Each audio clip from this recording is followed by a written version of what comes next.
Hello, everyone, and welcome to the Shattering. Yes, I'm trying to remember what episode exactly. I think it's episode 23. Yeah, welcome to episode 23 of the Shattering. I am Sire Nitchixon, and I'm joined by Onyxe Blade. Yep. Yeah, welcome. Welcome back, everybody. I hope you guys are very excited to talk some more KOF and just general thoughts on where the game is going, what we hope for the game's going to be in the future, and what are your likes and dislikes, pretty much. Yep. First, Osiris, how are you today in this Saturday evening? For me, it's still afternoon, but it would be. I'd say my day's been pretty good. Good to hear. I'm glad to hear that. I had quite a busy day myself, work, and then just running a few small errands for the weekend. Right. That's all. So that's good. So first, what we'll be discussing: Cooler Elizabeth trailers, or we have any other thoughts? Yeah, I think we'll talk about Kula first, and then Angel, or not Angel, Kula, and then Elizabeth. I think the last time we were on, we did talk about Maxima. I think it's been. I think so. We did. Maxima was discussed already. Yeah. So. Yeah. Oh, let me get the music going here. Okay. Alright. So, yeah. Kula Diamond. What you think about her trailer? What you think about her ice effect? Her ice effects are looking pretty good, I'd say. Hell, they're looking really good, I think. Absolutely great. SK did a good job with her. I mean, the wait was a minute, but SK did a beautiful job with her. Yeah, definitely. Her movement looks good. I think her design looks good. You know, her typical design. She had King Fighters, of course, 14, but they polished it. Looked a lot better than it did before. SK did a really good job with Kula. Yeah. And I like the fact they added her a snowman move that she had a maximum impact regulation A. As a maximum impact fan, I do love seeing little things that reference maximum impact. Makes you feel that SK didn't completely ignore the series. Right. When I watched the trailer, I didn't even know it was from Maximum Impact. I just remember seeing it in like a Mugen game, and I was like, I also remember it added it to a Mugen game. You know, Mugen pulls from various things. Yeah. The move itself came from Maximum Impact. Yeah. I think they also referenced it in one of her taunts in 13, if I remember correctly. And that's where I remember, I think, first seeing it. But fair enough, more 13 than Maximum Impact. Yeah. So what do you like about it? Like, what do you think SK did good with Cooler this time around? So I know I had said before that I didn't like the whole Kula on Hell thing at first because I thought it was kind of fan servicey, but that was when it was her being on a team with like K-Dash and on Hell. But since now you feel different. Well, yeah, because it's Cronin and because there's kind of a more interesting reason towards it instead of it just being these two have to join because Hydern told them so or something like that. Oh, okay. That's nice. That's fair enough. So, do you think you do like the story behind it? Like Cooler pretty much followed them because she's mad at Kate Ash? Yeah. What do you think Cooler could possibly be so upset with Kate Ash that she will work with two people who badly injure Foxy, one of her guardians?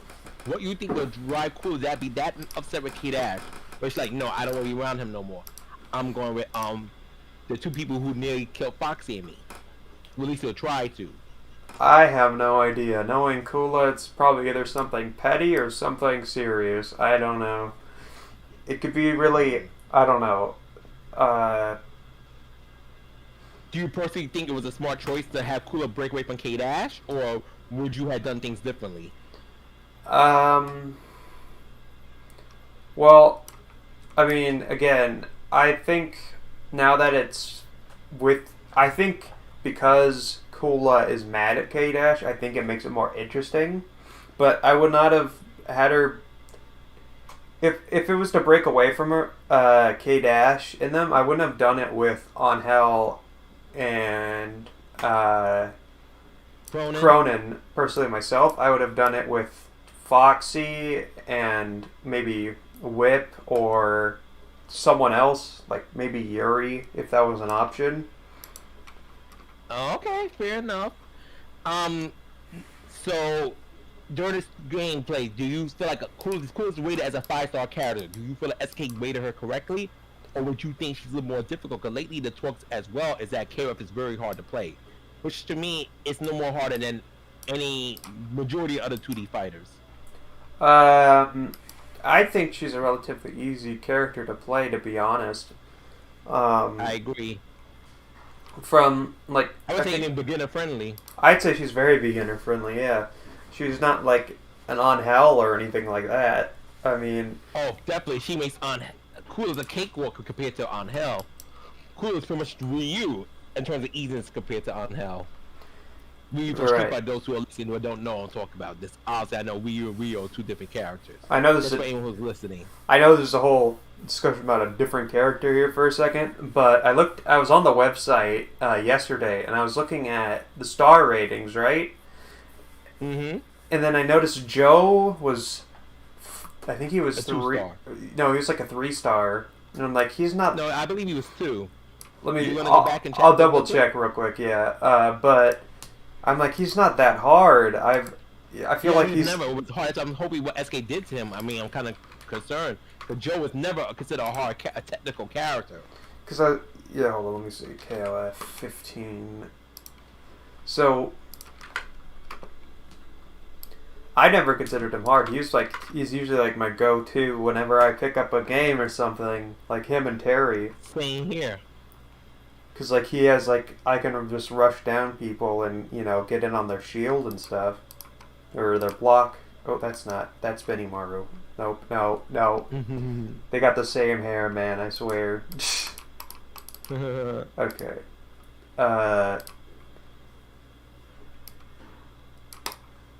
So, he is rated as... Oh my god, he is 2 stars. He's not that hard. Mm-hmm. He's never been that hard. And funny, what makes me a fun laugh is Leona. Leona's considered a 5-star, but Leona is not an easy character. I was like, yeah, I mean, I'm like, okay, she's not that hard. I would think of her as like a 4-star, maybe. I'll be generous, put Leona as 3. Wow. Okay. But yeah, Joe as a 2-star character is kind of shocking to me because he's never been really that hard, especially in the older games. Like in 14, he's never been a hard character. In 14, he's a bit different, but he's never been. He's a little bit more technical. Like he has a route where he can do his double like unique kicks that lead to moves. But even to me, that's not that hard. Yeah, it's not that hard compared to like he's not harder. I think someone like Kyo, who's 3 stars, is much more difficult than say Joe. And I don't even think Kyo is a difficult character, but No. Fundamentally, Kyo's very easy. Now, to do his records a little tricky, but Kyo overall is a very friendly character for people to pick up. Right. If you really want to see one to master the records like perfectly, Kyo's very easy. Right. His records, Kyo's a very easy character. But to see Joe as 2 stars, I'm like, I feel like they might have messed that one up by accident or something. But I don't know if that's intentional or not. But like, I think we shall see. Joe has unfortunately not been playable in no betas yet. So we can't confirm it. Not like with me, I told Chris a while ago that when Dolores was giving 5 stars, but to me, I felt the 5 stars is a little bit overselling Dolores. She's not the hardest KOF character there is. I just way harder. But Dolores feels more like a 4-star. I might even argue 3-star. But Dolores being a 5-star character feels like a far cry to me. She's not. Her moves said simple, but how you gotta play her is very complex. Right. And that same goes with Isla. SK rated Isla a 4-star. I would say Isla's 3-star. She is not beginner friendly. Hold on, I think that's a big mistake. I feel like Isla considers she is the rival of Shunei. Shunei to me is a relatively easy character to use. Yeah, his air shenanigans, you need to know how to do that with him, be really effective with Shunei. But Shunei's relatively easy character. Isla is more tricky compared to Shunei. Yeah, hold on. If I remember correctly, where is he? There he is. King of Dinosaurs is rated 4 stars, and I remember him not being that easy, to be honest. He's never been that easy of a character to me. Like, he's not the most, like, hard, but he's not really easy either. Well, unfortunately, the characters who are not playing with the beta, we could give our personal praise for their previous installments. SK could possibly have made the character easier to use, or it could be a misuse of the star rating. Maybe what SK considers hard isn't hard for the average person, because SK considers easy isn't easy for the average person. But unfortunately, since not every character has been playable at the beta, which to me is a shame. I'm not saying they need all be played by one time, but I think there should be enough betas where each category tests out, see, okay, does fans agree this category needs some work? Is this a little bit broken? Is this a bit too? I know patches are a thing, and when King of Fighters 15 officially comes out next month, yeah, people will be those who buy the game, who pre-order it, and I hope a lot of people support this game, of course. Right. They're ready to find these things out, but I think the beta would be a nice way to let people feel, okay, get a real feel for these characters. Because right. the star system can make scare someone off. Like, oh, you mean, like, look at Leona. It's like, oh, I like Leona. I want to play her. She's 5 stars. I mean, she's going to be easy. And when you start playing Leona, you're like, no, she's a little bit trickier than I imagined. Why did SK say she was a 5 star? She's still a 5 star. So I feel like the star rating thing will also kind of cause a little confusion once the game comes out. And that's what I'm worried about when it comes to the star rating. Right. But any more thoughts on Kula before we go on to Miss Elizabeth? Yeah, so Coolidge design is the same from 14, which is a slight upgrade. Not upgrade. I don't know. I wouldn't say it's an upgrade or a downgrade. It's just a slight modification of her, classic design. But I mean, I like it. Yeah, I do. I like it too. And I like the facial expression. SK definitely did a good job with Kula's model. It's one of the better. I don't think it's really an ugly model in 15, in my opinion. I think they all look good, except for Maxima. But outside of Maxima's weird face, I think the models in King was for 15 look relatively good. I would like them to touch up on Chris a little bit and maybe touch up on Kyo, Shunei slightly. But beyond that, I think the models look fantastic.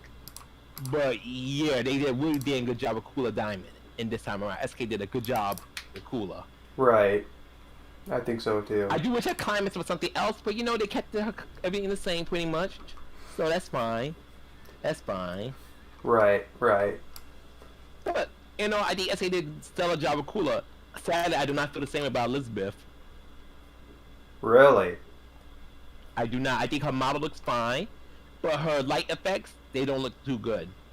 Huh. Okay. Well, maybe I'm alone in that. Maybe someone else feels Elizabeth looks fine. Maybe they like the way her moves look. I mean, I like how her uppercut moves look, but all her super moves look terrible. I feel they need more polishing. I'm kind of worried since the game's only a month away. How much more polishing can Elizabeth get before the game's release? I mean, okay, I guess we'll move on to Elizabeth then. I mean, you have something to say about Kula? We go back to Kula real quick.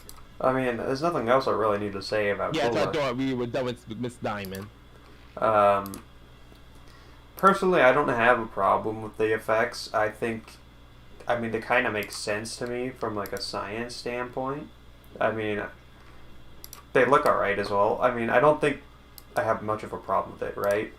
It's like... Oh, you actually like it. That's fair. We're two different people. I think they could use more polishing. I mean, I know her powers are light powers, so I know they're not going to look the same way it looks in 2D as it's going to look in 3D. Right. That's not my problem. I feel like SK, it doesn't look as polished. Like Kula's Ice, as we're going back to Kula, but SK improved her ice effect so nicely from 14 to 15. They really did a damn good job with Kula's ice effect. I love it. Elizabeth is her light effects to me don't leave a lot to be desired. Oh, hold on.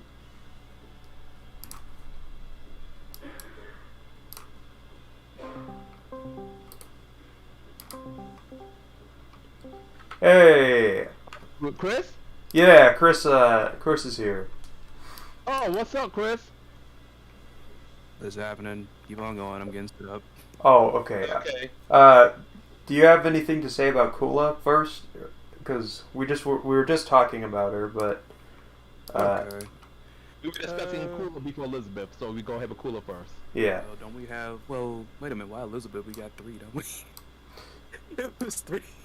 Oh, we covered Maxima last episode, I think. Yeah. Okay, good. No, that's perfect for me right there. Perfect. Parfait.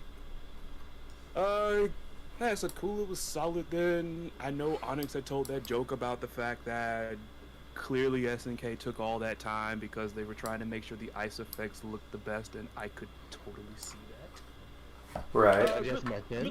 Good luck on them. I mean, not good luck, but good look on them for bringing something over for Maximum Impact and not just Alba Maria's design, but of course the snowmen.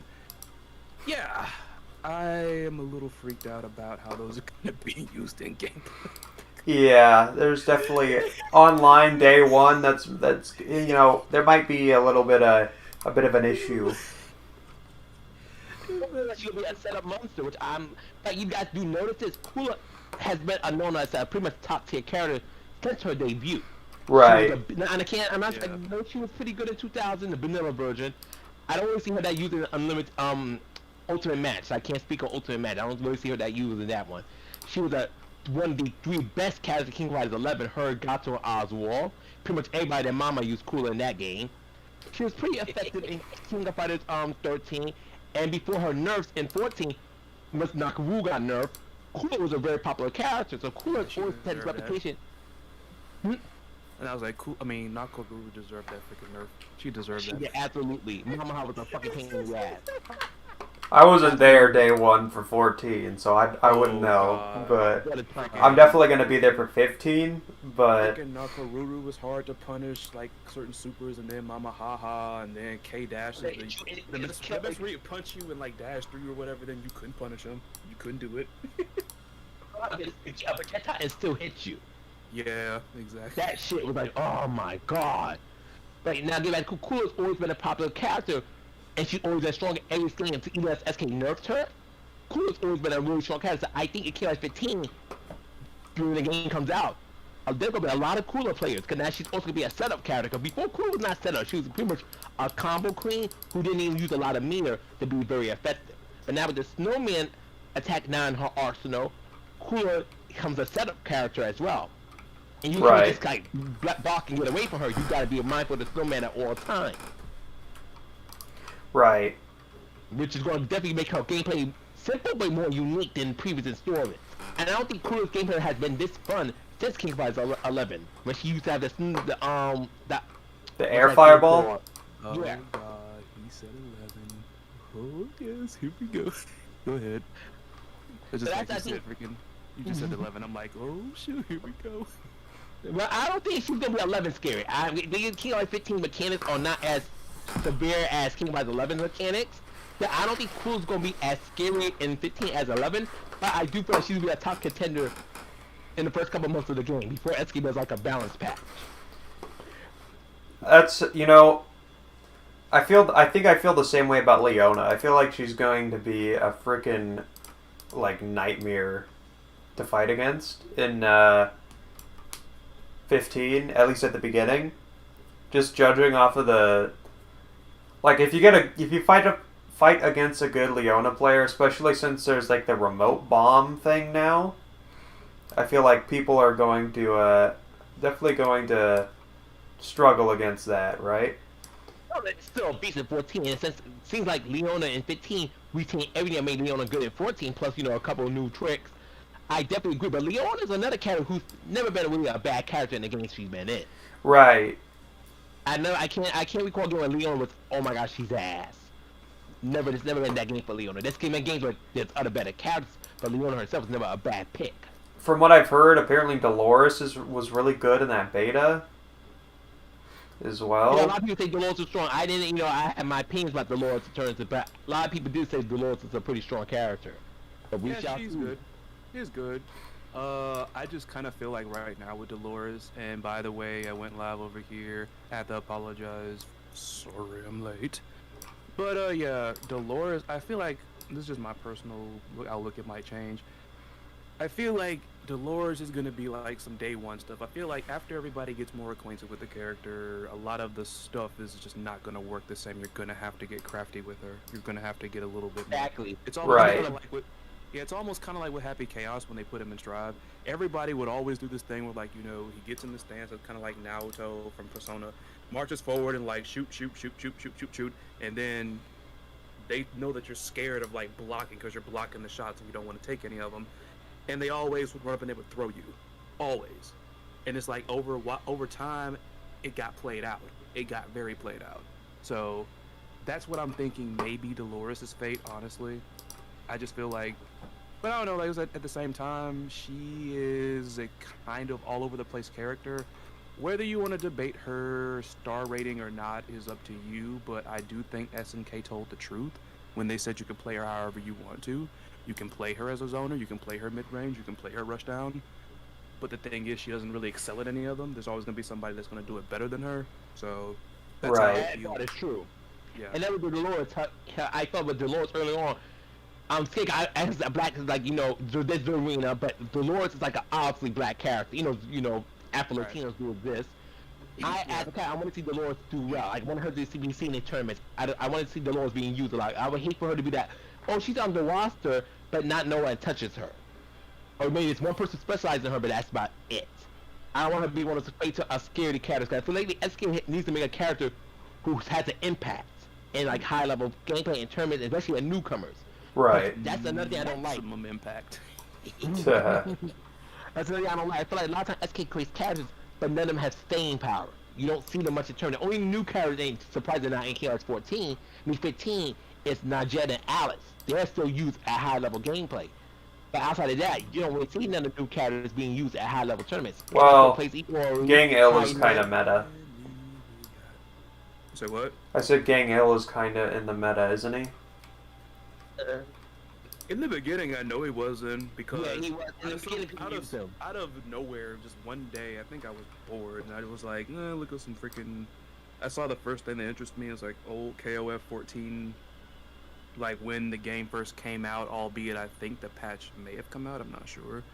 But yeah, it was some early like competitive, and like somebody I know for a fact had him as a point character.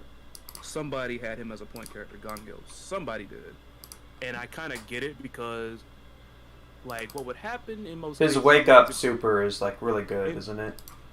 basically. And like they pack a wallop, so it's like Plus he has that one. He has that one bread and butter combo. Amazing tools. say what? Say it again, Onyx? I can't stand the character, but he had amazing tools. Actually, SK buffed him. Everything Don need to do felt right. Like he was more effective. Like they wanted y'all to play. Like Gong L, like I was feelings about the character side. SK did a good job with his tool set. Like it's like it's basically taken from Kim, but Kim doesn't have the moves Gong L did. So Gong L just had a better footsie game, a better way to dish out damage, and his plus frames were amazing. His pressure in the corner was terrifying. Let's just keep it real. It was very terrifying. But we have to take into account that we're talking in a totally different context when we're talking about staying power here. We're talking about in the competitive realm now that we've teetered into that.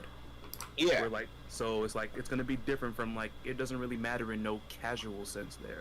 That's why I get so sick and tired of all this on hell talk. Nobody plays her, and like almost every time you ask somebody where, or more so, what are they basing that on? It's always, well, how much do you see her in tournaments? When does she get top this? When she gets top this? It's like, this is a segment of the audience. You're literally acting like you're in everybody else's freaking house, taking tallies of how many times they played every single character. Like, you don't have access to that data. I don't know if even SNK does, because I know Mortal Kombat did that in Mortal Kombat X. SK does, actually. A lot of fighting games have access to that. That's how developers get upset a little bit off topic. I'm not sure you guys know about the Tekken thing with Lei Wulong. So when season 1 came out, obviously, a lot of Tekken character fan favorites were not there. Fans begged for Lei Wulong. So Lei Wulong gets added in season 2. Harada was pissed because he noticed that the usage rate of Lei Wulong was extremely low, and it's been low since he came out. So Harada's like, why y'all ask for Lei Wulong but y'all don't play him? And Jose then popped in here. What's up, dude? Once again, every time somebody new comes here, I gotta apologize to y'all. Sorry, I'm late. But Jose in the chat. Jose in the chat. By the way, in case you couldn't hear that, Onyx is here. Onyx says, "Hey, Jose." God, I hate the way that sounded. The last two words. Gagel, he said Gagel will never be in the same league as Kim, even though he is completely useless in canon story. I mean, we'll see. Basically, he did basically. Thank him. I mean, honestly, to be honest, I don't know about that, but I will say this in terms of like the lore and all that, status aside, he did basically allow a freaking secret agent to stay with him and then, I guess, betray him. So, so I guess since he did that, he's not worth much anymore. I guess not. Well, that required him to know that Luan was a secret agent. He said, to be fair, I don't like Gengar. Let's be fair. Matter your friend out of the blue, you found one of your friends was a secret agent. That's not your fault. I asked Siren this question when this first happened. I asked him this like when it first happened, when we found out she was on a secret agent team. I asked him about that straight up.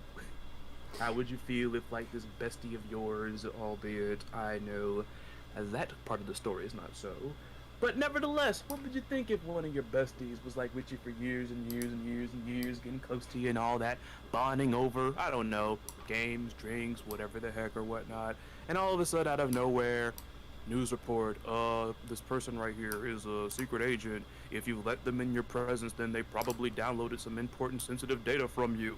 Be on your you see it's them on the TV. Damn. Like, how would you feel? I think it just how would like I'm just saying, like, Leo, how would you feel about it? I think everybody would be in a similar haven, honestly.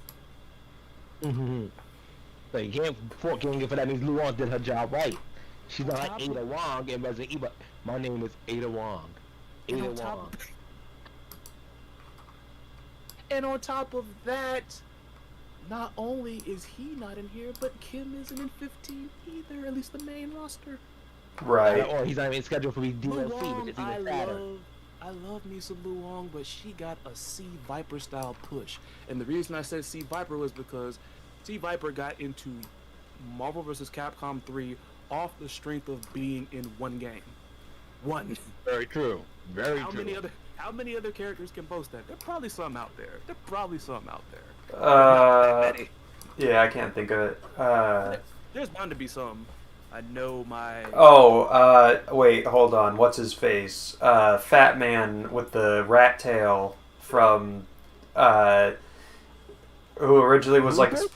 Rufus, yeah, when he made it into the Cross Tekken. I know how the game, but Street Fighter X Tekken, and that game was a flop.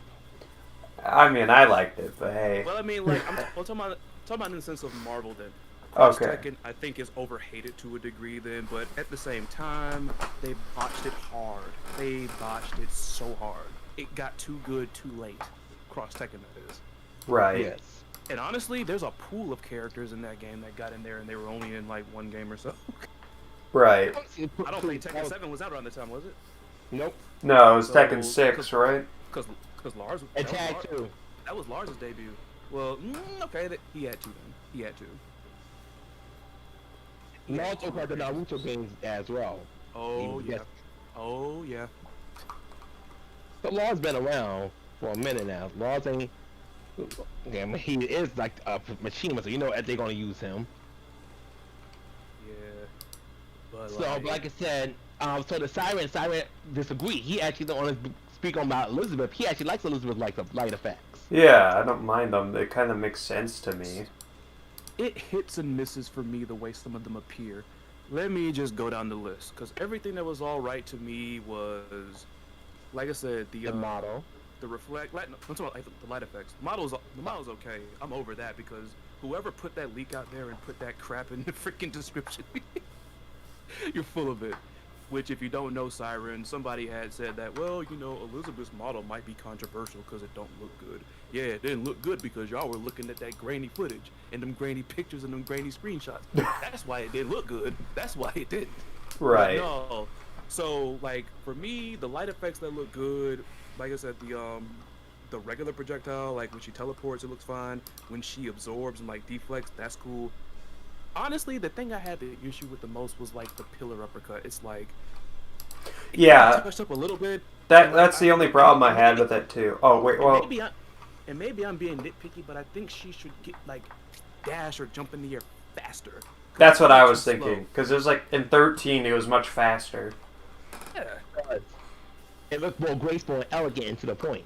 Yeah. Yeah, like that's it really. Like the model's fine then. Well, the other problem I had, which this one's also very nitpicky, is the directions she swings for her quarter circle forward punch. Instead of it being like a chop sideways, it's now like a diagonal up chop. Compared to 13. I know that's super nitpicky, but I didn't notice it, so I guess I didn't mind it that much. Because aside from that, and maybe this ties into it, but I was talking to Onyxe about this yesterday. right. I feel like maybe I'm like nitpicking like crazy, but I feel like a lot of the moves that freaking Elizabeth has in 15 compared to 13, they lack like the finesse that they had in 13. Like a lot of them, honestly. A little bit. Think about it, her forward throw is like she literally just, it looked like a gentle tap, and like she just gracefully takes her hand back. Like it's kind of there now, but it's a little bit more stiff. And maybe it's because we didn't see it. I might have to look at it again, but knowing that she's like very proud, like she's very graceful and everything, like the way she would like tilt her head back when she's doing the counter and everything, it kind of didn't translate that well into 15. Like I said, hey, they got plenty of time to fix it up. Then even though time is winding down, they can polish it up. You know, I'm guessing they wanted to put this out on this month rather than putting it out the month when the game comes out. But it's like, but you know, hold on a minute. What's going on over here in the chat? Lu Wong's pretty interesting, though. It looks like she may have an important role, at least maybe not in the main plot, in the team agent side story. She better have something significant, because if they I want to know do what's this, going with her and Hein. if Yeah. they do that, if they do this and they don't do anything with her, I'm going to be upset. Because now you basically just literally forced together some fan service. I like the team lineup, but like you gotta give me something, man. So I want to make sure Blue Mary says she's aware that Lu Wong ain't on the up and up. And I don't like want to be that. forgotten when, you know, when the story to team ending goes. I want to see some kind of confrontation. Because Hi, John. Vanessa seems oblivious. What's up, But Blue Johnny? Mary's like, hey, Johnny. Hello, Johnny. Just making sure. I don't mean like to cut y'all out. I just want to make sure because No, that's okay. I'm still privy to this streaming thing, so I don't want anybody to think that I'm ignoring them or whatnot. Right. No, If I'd- I to say hello to our audience. I don't if care to I hear for had- a couple seconds or a minute. I If I had appreciate the it. funds, we put this mess on simulcast and put it on Twitch. Tuh. Because I have Streamlabs, I've been learning it though. But on top of that, Jose says, note that Elizabeth is actually using her bare hands in KOF 15 instead of using her whip in 11 and 13. She didn't use the whip in 13. She didn't did use not. the whip. No. Now she did like take it out and like show it to you in. Her win pose. Thank you. I didn't like the way I said that. She displayed it to you almost like and then pointed at you like you disgraceful worm. Like my wording there was a little bit like rough around the edges. I'm being picky. Johnny, this might make you laugh. Onyx. Johnny asks. By the way, hope you've been doing all right. Hope you've been doing all right, Johnny. He asks, why does Elizabeth have a light parrot? A parrot made of light because of the freaking climax. I thought it was like I don't know a what that hawk or is. I something. told you guys I don't like that climax. I like it, though I do want to know why does she have a Patronus in the shape of a bird? You would have thought we would have seen the deer mess, even though I think that's is that the Cronin team stage? Probably. What she Oh. wrote is Ash team. Corner team is the carnival stage. Oh my god. Oh, That makes wow. people more mad. That makes people more mad. Why couldn't they have Elizabeth putting on like a freaking, like a charging deer? And Johnny also says, kind of fun. Hey, look, I'm back. I can make an energy. Oh my god. I like that climax, but I do want to know why, though. I do want to know why. I want to know why. And exactly, it was not a whip. Elizabeth has a riding crop. That's what it's called. It's called a riding crop. I know that much because Elizabeth's distant relative, when she was younger, Franziska von Karma, before she graduated to a whip, she had a riding crop.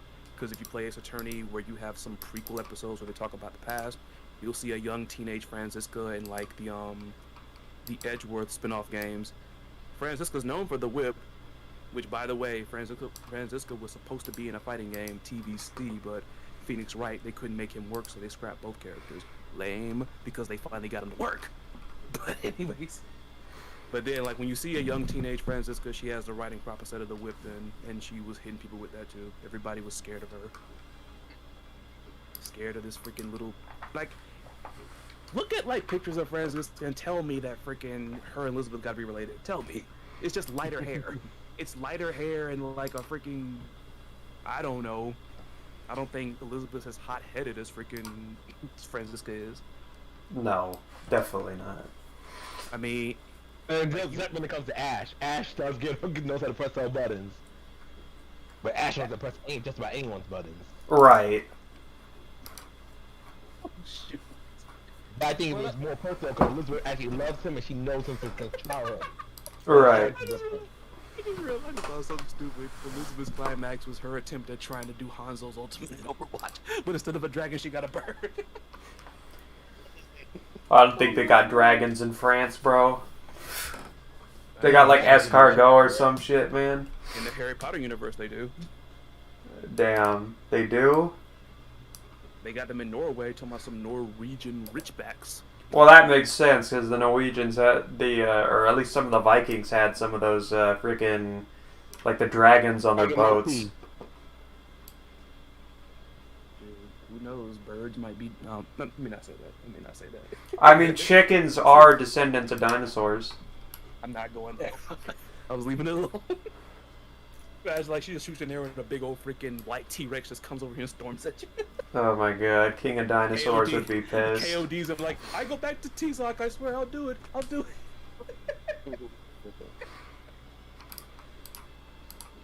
Ridiculous. So now that the game's coming closer to the release, guys, what are you guys are hoping for? Do you guys hope for one more beta? Do you guys want to see the boss before the game's released? Do you guys think we want to see DLC teams? I want to see them talk about alternate costumes, maybe? I don't know. Really, I think we're at, or I think what's going to happen, not our alternate costumes wise, but I think what's going to happen is we're going to get like the final game trailer, like a trailer kind of just showing off all the stuff we already know, and maybe, I don't know, a stage more or two, but and maybe some clips from the story. I don't know. I think what we're going to get is like just kind of like what we got at Gamescom, but instead of character reveals, we get some other type of information. Like a character breakdown, like you know how like King Life 13 did, like showed each character's moves, how it works. Sure, maybe. I don't know. It could be that, or it could be like, I don't know. I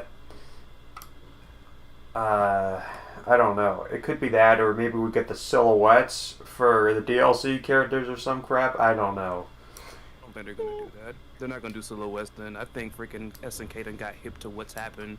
Cause yeah, in researching for the Rock Howard video, part of me is wondering how Oda is feeling now with that leak happening. Since the Rock leak really made him fume quite a bit, to put it mildly. It did. Cause think about it, ever since then, no other silhouettes have come out. This character just came out. No silhouettes. Now on the other hand, it was completely predictable. God. It was predictable as to what those last couple characters were going to be. Everybody kind of knew it.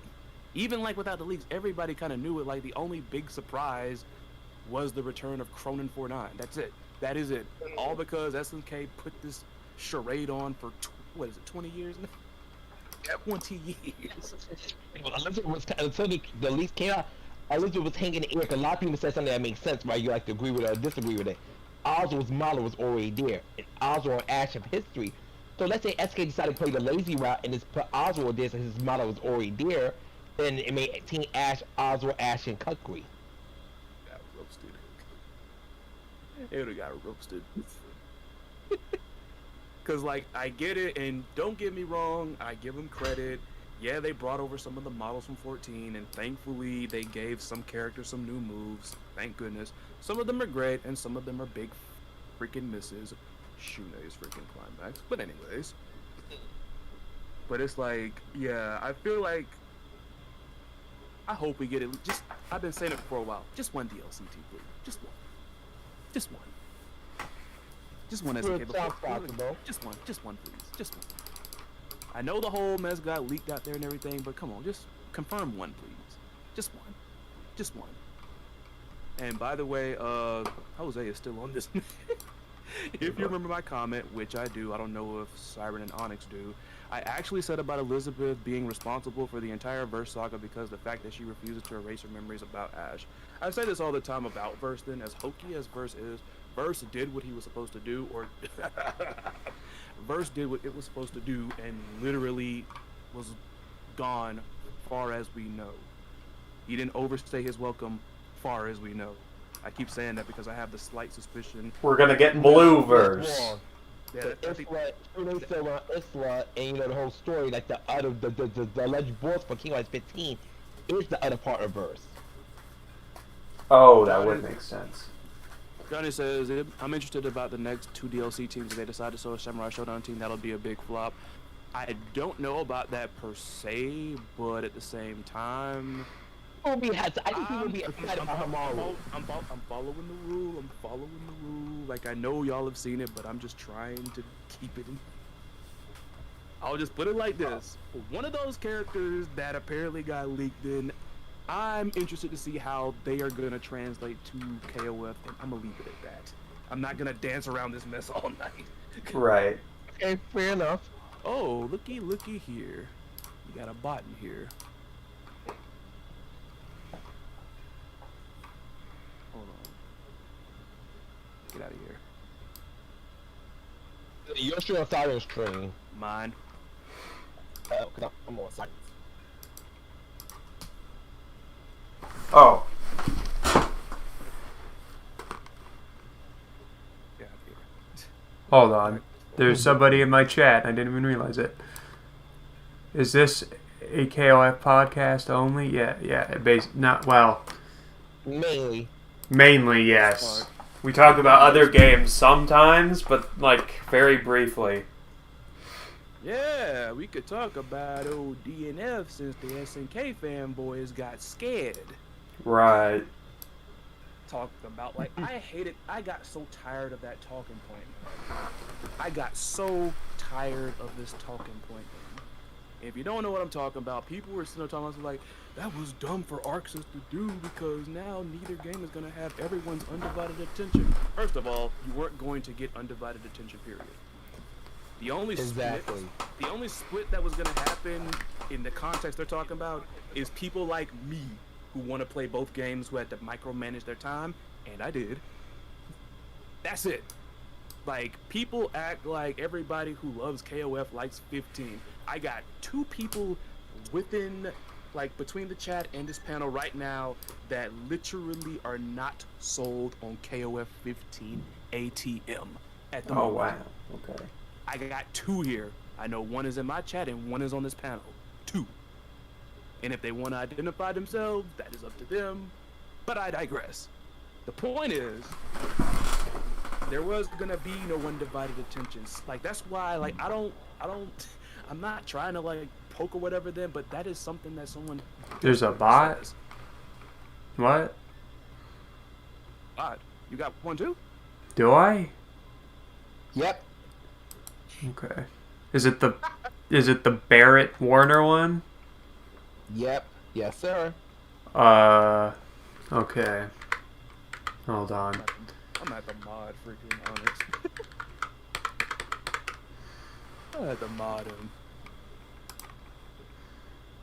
If Siren modded me, I would have already did it myself, but I can't. I'm not a mod on Siren's channel. So you mod you over here? Hold on. Just picking them out one by one. I don't even deal with this mess on Twitch. No, I don't do it. I really don't stream on YouTube because even my friend Damien gets bots, and it's ridiculous.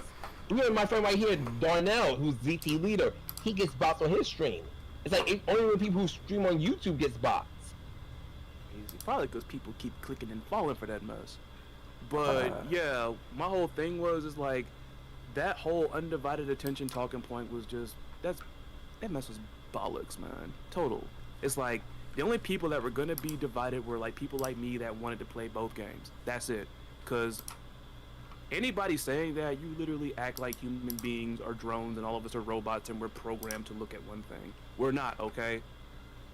Let's break down all the different types of archetypes that'll more than likely be within the KOF universe then. Okay, so there are people that love KOF and they're gonna get 15 regardless because they love it then. Number one. Me. Number two, there are people that love KOF then, but they're not feeling 15 for one reason or another, right? There are people, in the terms of the betas that happened that weekend, that played beta number 1 and probably were not that hyped to try beta number 2, which is the biggest reason why I don't think Arxis, Aiding, and Neopal made a bad move there. Because there were gonna be some people that tried the first beta for KOF 15, they probably weren't feeling it, so it's like, come on now. That's not how the real world works then. Like, you don't get to say, oh, that's stupid, you put your freaking pizzeria next to my freaking chicken shack because now I'm not gonna have all the undivided attention in my business. Like, that's not how it works, man. If they got the funds, if they do it legally, they can do that. Like, unless you live someplace that doesn't have a bunch of freaking restaurants next to each other, that's not how the real world works. Right. That's why I'm like, any SNK fanboys saying that mess, then y'all are scared. Y'all are scared. I'm gonna put my axe in there. You scared, okay? I don't know what they're scared of. And it was scared of competition, and unfortunately, fortunately, more the merrier in my eyes, honestly. Right. Whether I ended up liking DNF or not, it was fun. It was very fun. I can't wait for that. Very fun to me. I'm so excited for the summer for that game. That's, I think, the first fighting game I'm really excited about. It's coming out next year. And it's like Is it coming 2023? No, it's coming out. It's coming out this year. Sorry, I messed up. Okay, I was like, what? They're putting a beta and we're still like a year away? It will in 2022. Project L is gonna come freaking 2020, freaking 3, 4, 5, whatever. Jesus Probably Christ. 2023. I don't think it'll take that long. When is Blazing Strike coming out again? No. Project L, the League of Legends game. No, he was talking about Blazing Strike. It was a game that I mentioned briefly on my channel. It's an indie game that I reacted to it. I know. a lot of nostalgics like it because it gives them Third Strike, KOF, old school vibes. I think it comes out this year. This year. Okay. A lot of stuff in 2022. That's why I'm interested to see what the Game Awards Isn't, game category is going to look like. Is it Multiverses coming out this year too? I think so. Yeah, I think so too. It is. And that was free to play, so a lot of people are gonna try that one out. And it has voice acting, something that Nickelodeon's ass in the have.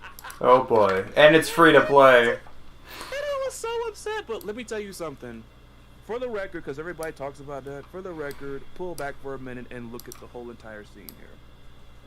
Nickelodeon All-Star Brawl was being handled by a relatively small studio. Right. Warner Brothers had better have put some voice acting in there. All the money that's been super funneled into them, movies and freaking bleeding people dry with that MK11 DLC, man. You better. Warner Brothers has so much more than that. Warner Brothers is loaded. Exactly. They better have some voice acting then because you. Bro, they own Cartoon Network. They have. See all this stuff, all this cash coming in here, all this stuff funneling in. Y'all better have voice acting. You better have some. Come on. Right. Now, but at the same time, am I excusing Nick All-Star Brawl for not having it? No. Why he doesn't have it, but it doesn't mean it's a good still. And it on hurt top the game of a that, lot.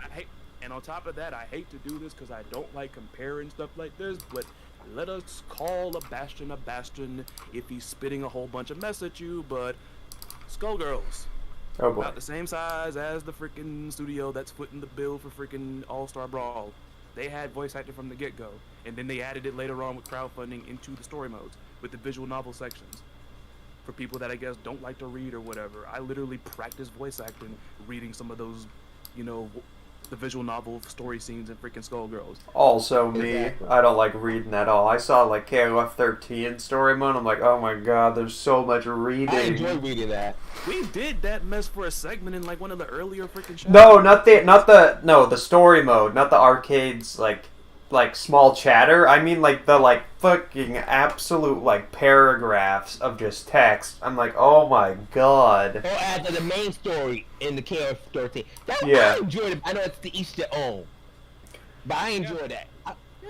I can't speak for everybody on that one. I enjoyed KOF 13 had a nice story set up in my personal opinion. Like it had You had a to good story, the but like breakdown of the man, story went out.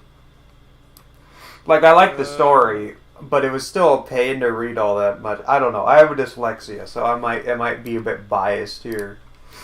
That's okay. Johnny in the chat says, even if Nickelodeon Brawl was handled by a small studio, they made a lot of mistakes. Lack of voice acting, the music was terrible, and a lack of alternate. There was a lack of alternate colors too. Yeah, there were none. Yikes! Yikes! But I just said it, like you know, they're who got an echo going? I think it's Onyx. That's cool. I think you're on mobile, aren't you? Who? You're on mobile, aren't you, Onyx? I'm on my Chromebook. Okay, so I don't know why freaking. Hold up, let me look at Discord right quick. I don't know why. I guess maybe it's because. Whatever. Anyways, it's cool. I don't hear it now, so you're good. But anyways, the point is, there are smaller companies that have done more with less. That's all I gotta say. And it's not Exactly. like freaking. And it's not like freaking Skullgirls picked a bunch of bumpkins off the freaking street to freaking voice their characters, okay? Parasol, the voice of Parasol literally voiced Naz and what was that, Ed, Edd and Eddy? Mm-hmm. Yeah. So it's like, come on now. That's everybody drip and dry. Unfortunately, not every studio has the same motivation. They don't use the resources correctly, and they don't. And a lot of studios, you know, a lot of people. I'm not saying you should copy someone's idea first, because obviously it makes you unoriginal and risking copyrights, but you just kind of mimic the working ethics of other companies and seeing what they did right, so you don't make that same mistake, because you want to succeed as well. Right. Yeah, like the rollback movement. Exactly. Yeah. Got that right. Oh yeah. Oh yeah. But fucked up as it is, they got that right. You know, I heard the robot was not that great. What are you talking about? Come on, All-Star Brawl. Yeah, Nickelodeon All Stars. Yeah, wasn't the robot not good? Yikes! Yikes. That's what I recall. It was not good. On contrast, have you seen the love that Dotemu put in Windjammers 2? I played that beta, like, the demo, like, many times. This is really good. Windjammers is actually one of, like, the more non-fighting games that's actually very popular in the FGC, and I can see why. Like, anybody can pick it up, and it's addictive. It's really addictive. It's really engaging. And it's kind of funny with that, well, there was, like, I hate to call it this, but there was, like, a knockoff of it that's, like, free on PSN, I think. I forgot what it was called. It was Disc something or whatever. I think I heard what you talking about. Discus? Like something like that? Maybe. It was like it was something generic, but it tried to make it punch hard. Like Disc Media! Like, it wasn't Disc Man, but you know what I mean. Like, they try to make stuff punch hard or whatever. Make that crazy like that game, like, ultimate fighting experience! Some shit like that? Yeah, like ultimate fighting experience. Like, over exaggerate the games, you know. You mean like that freaking trailer you sent me? What was that mess? What was that mess? I forgot the name of the game. I put it on my channel though. It's that Japanese fighter. Yeah, that mess had like, this guy was like putting in our Going here. Was it the one where, was it that one Maximilian made fun of where he like did it himself and it was like, I guess. Yes. Oh, he did? He did. Okay. I saw that. okay. Yeah, I have no idea what the hell they were thinking with that trailer. Like, egg kicks, boo, ha, ha, yeah. I'm like, oh my god, like, who this one? Hey, fuck it. Did they originally did they originally have Mauro Ronaldo's and like he couldn't stay, so like, they got a knockoff of him to do it instead? Mamma mia! Look at the super combo! Mamma mia! Oh my god! I feel like, what the fuck is this? Like, this is outrageous! It's like, I thought you were trying. I looked at him like, this one here. Is this a bet? What the hell is going on? I never get a fighting game that I'm trying to make out there with a voice announcer. And that voice announcer was entertaining. But I just feel like the editors are like, dude, calm down. It's like, I get it. We get it. Turn it down, like, You bring it down a don't. little bit. Just bring it down. And, you know, we just try to do this with a more normal voice. This man is on so many drugs. I don't know What's happening, man? This man has taken several methamphetamines. I don't know what's going on. Is this a video game, or is this like, you know, something to convince me not to do drugs? Like, that was just because I literally was watching this when Onyx sent it to me, and I'm like, is this an actual game, or like, is this some like mess that came out last year, but someone just decided to dub themselves just going nuts over it? Nope, that's the way they funny. It was actually legit, because someone had dubbed it like, oh, I get it. But this was a legit marketing trailer for the game. I'm like, oh, okay. By the way, I'm so glad SK doesn't do nothing like that for KOF. The Thank one thing SK did was that company had Terry Black slap Blue Mary, Cooler, and Mize ass. Like, I don't like the Okay, I don't think that did they directly do that, or wasn't it some like? Wasn't it? I was gonna say. They got in trouble for it. I was like, what the? I saw that. I'm like, what the fuck? which is why you don't put your. Never mind. Let me shut up. That's again when you let other people use your IPs. You said it. There you go. There you go. That's all I was gonna say. By the way, the Windjammers knockoff game is called Disc Jam. Disc Jam. Okay. Oh my god. That's why I knew like something like shit like that. Jose asks, have any of you guys heard about rumors of Bandai Namco developing a Killer Instinct game? Yes. I've heard about it. Yeah.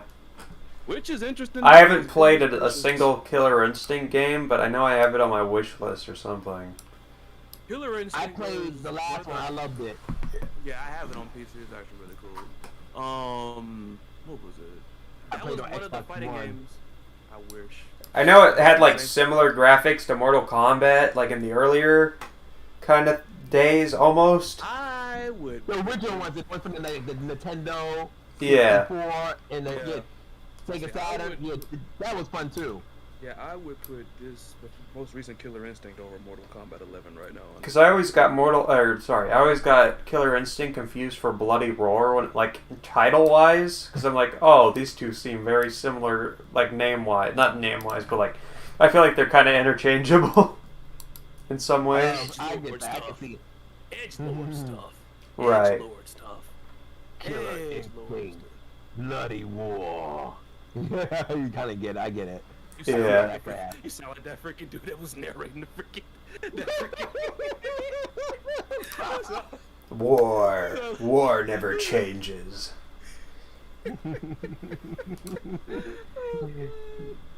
Speaking of, like, matter of fact, let's have some fun. I'm gonna find this thread because shout outs, of course, to the fellow homie in fighting games in KOF. Ignorant Rizzy as always. I did have a feeling I knew this is what I had a feeling I knew this was you were gonna say his name. I was like, Well, I mean, there's several, honestly. Also, just want to shout out some other good content creators who do like fighting game KOF stuff. Scotia is really awesome. Neo Geo now. Neo Geo. Well, y'all know about Nabil, but always shouts to Nabil. I'm glad Nabil's feeling better, by the way. yeah. He got COVID. I'm glad he's doing better. I actually watched one of those Shoryu games, right? Shoryu game, yeah. Absolutely, positively, and like maybe I'm just adaptable to listening to various people talk to him, but the accent wasn't never a problem for me. It never was. I understand everybody has different chops and everything, but like, I never had a problem with him. He sounds fine to me. Yeah. I actually enjoyed his commentary. I know people complain about his commentary. I enjoyed it. It sounds normal. I mean, like for the record, when I first got started doing this, people like the most oft critique that I would get with the one video that has the most views on my channel is the fact that I was talking too slow. I know the fact that I had even then a blisteringly high tendency to talk really fast. I didn't want to come up here and do that. I didn't want to come up here and somebody watch my video and not knowing what I was saying. That's the reason why I tried to make it slow then.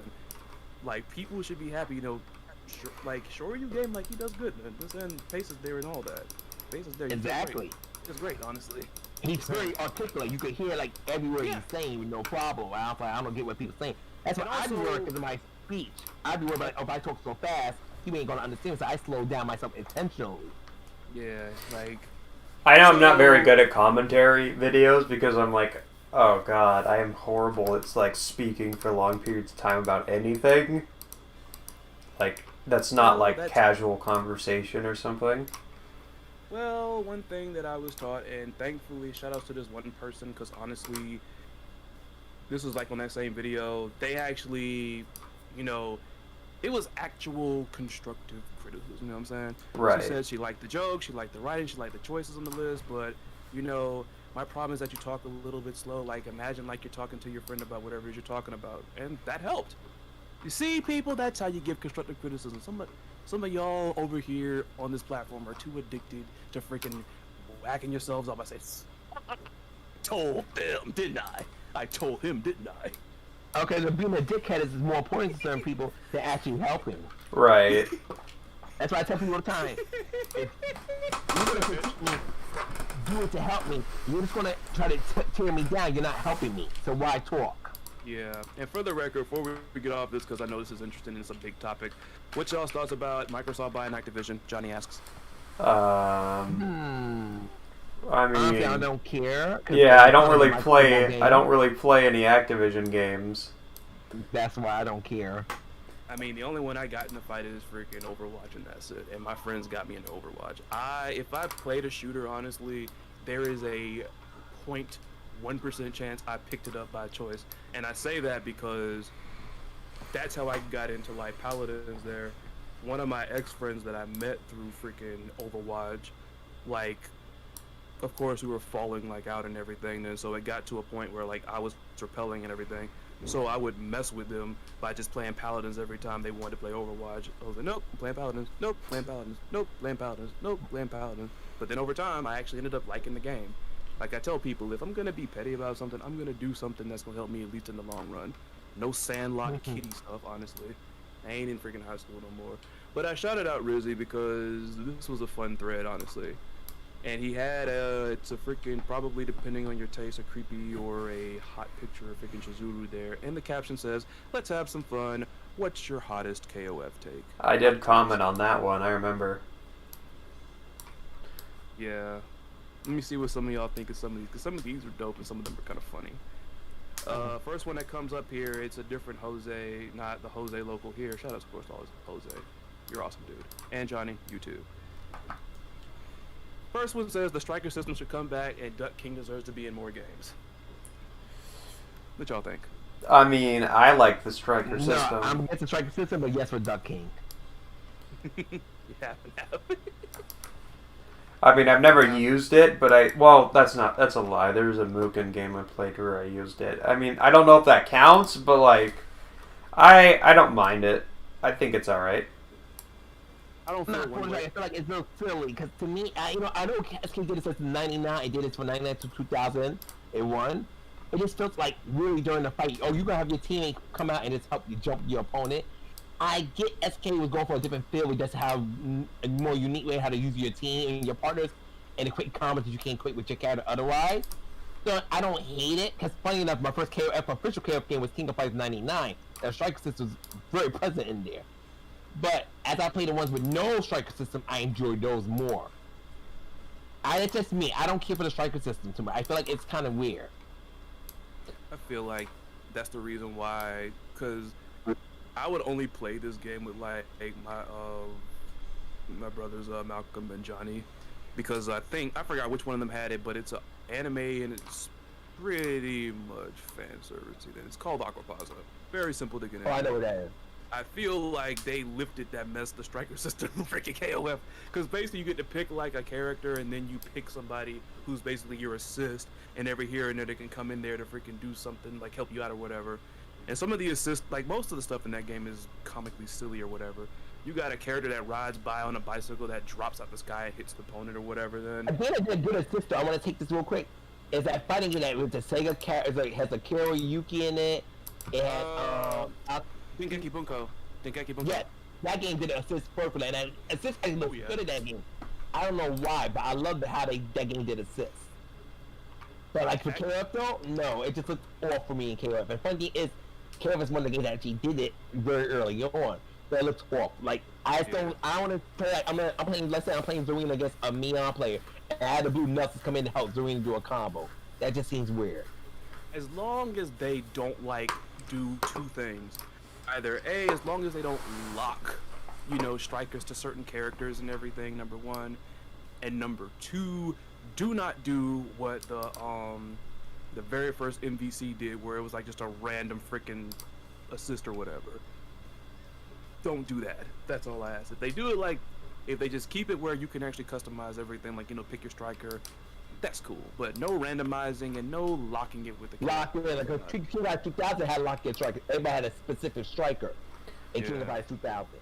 99 was either choose your striker. Your fourth character was your striker. And right. You could have as many strikers as you wanted up to 3, because of course you would play one character, your other 3 characters be strikers. Activision is one of the biggest third-party publishers in the gaming industry. With Microsoft buying Activision, it might lead to the downfall of Sony and the PlayStation. Doubt it. Doubt it. Doubt it. Sony has so much coming in. So much. They're not going to miss those games. Sony will create something else. It sounded like this one scene in it was a card game that they were playing in this anime or whatever, which is basically BS, but they say doubt it or whatnot. And it was a joke. I'm not going to go into it or whatever, but basically it was 4 guys playing in, and it was a running gag that happened. And basically, all 3 of them were doubt it, and they pointed at him, and it's nope, take it, you're right. I would explain the joke, but it would take a while. But anyway. Understandable. But yeah. They're going to be fine. Sony was going to be fine without those games. Those games, I don't think really put Sony on the map in the first place, so those games will not break Sony. Yeah.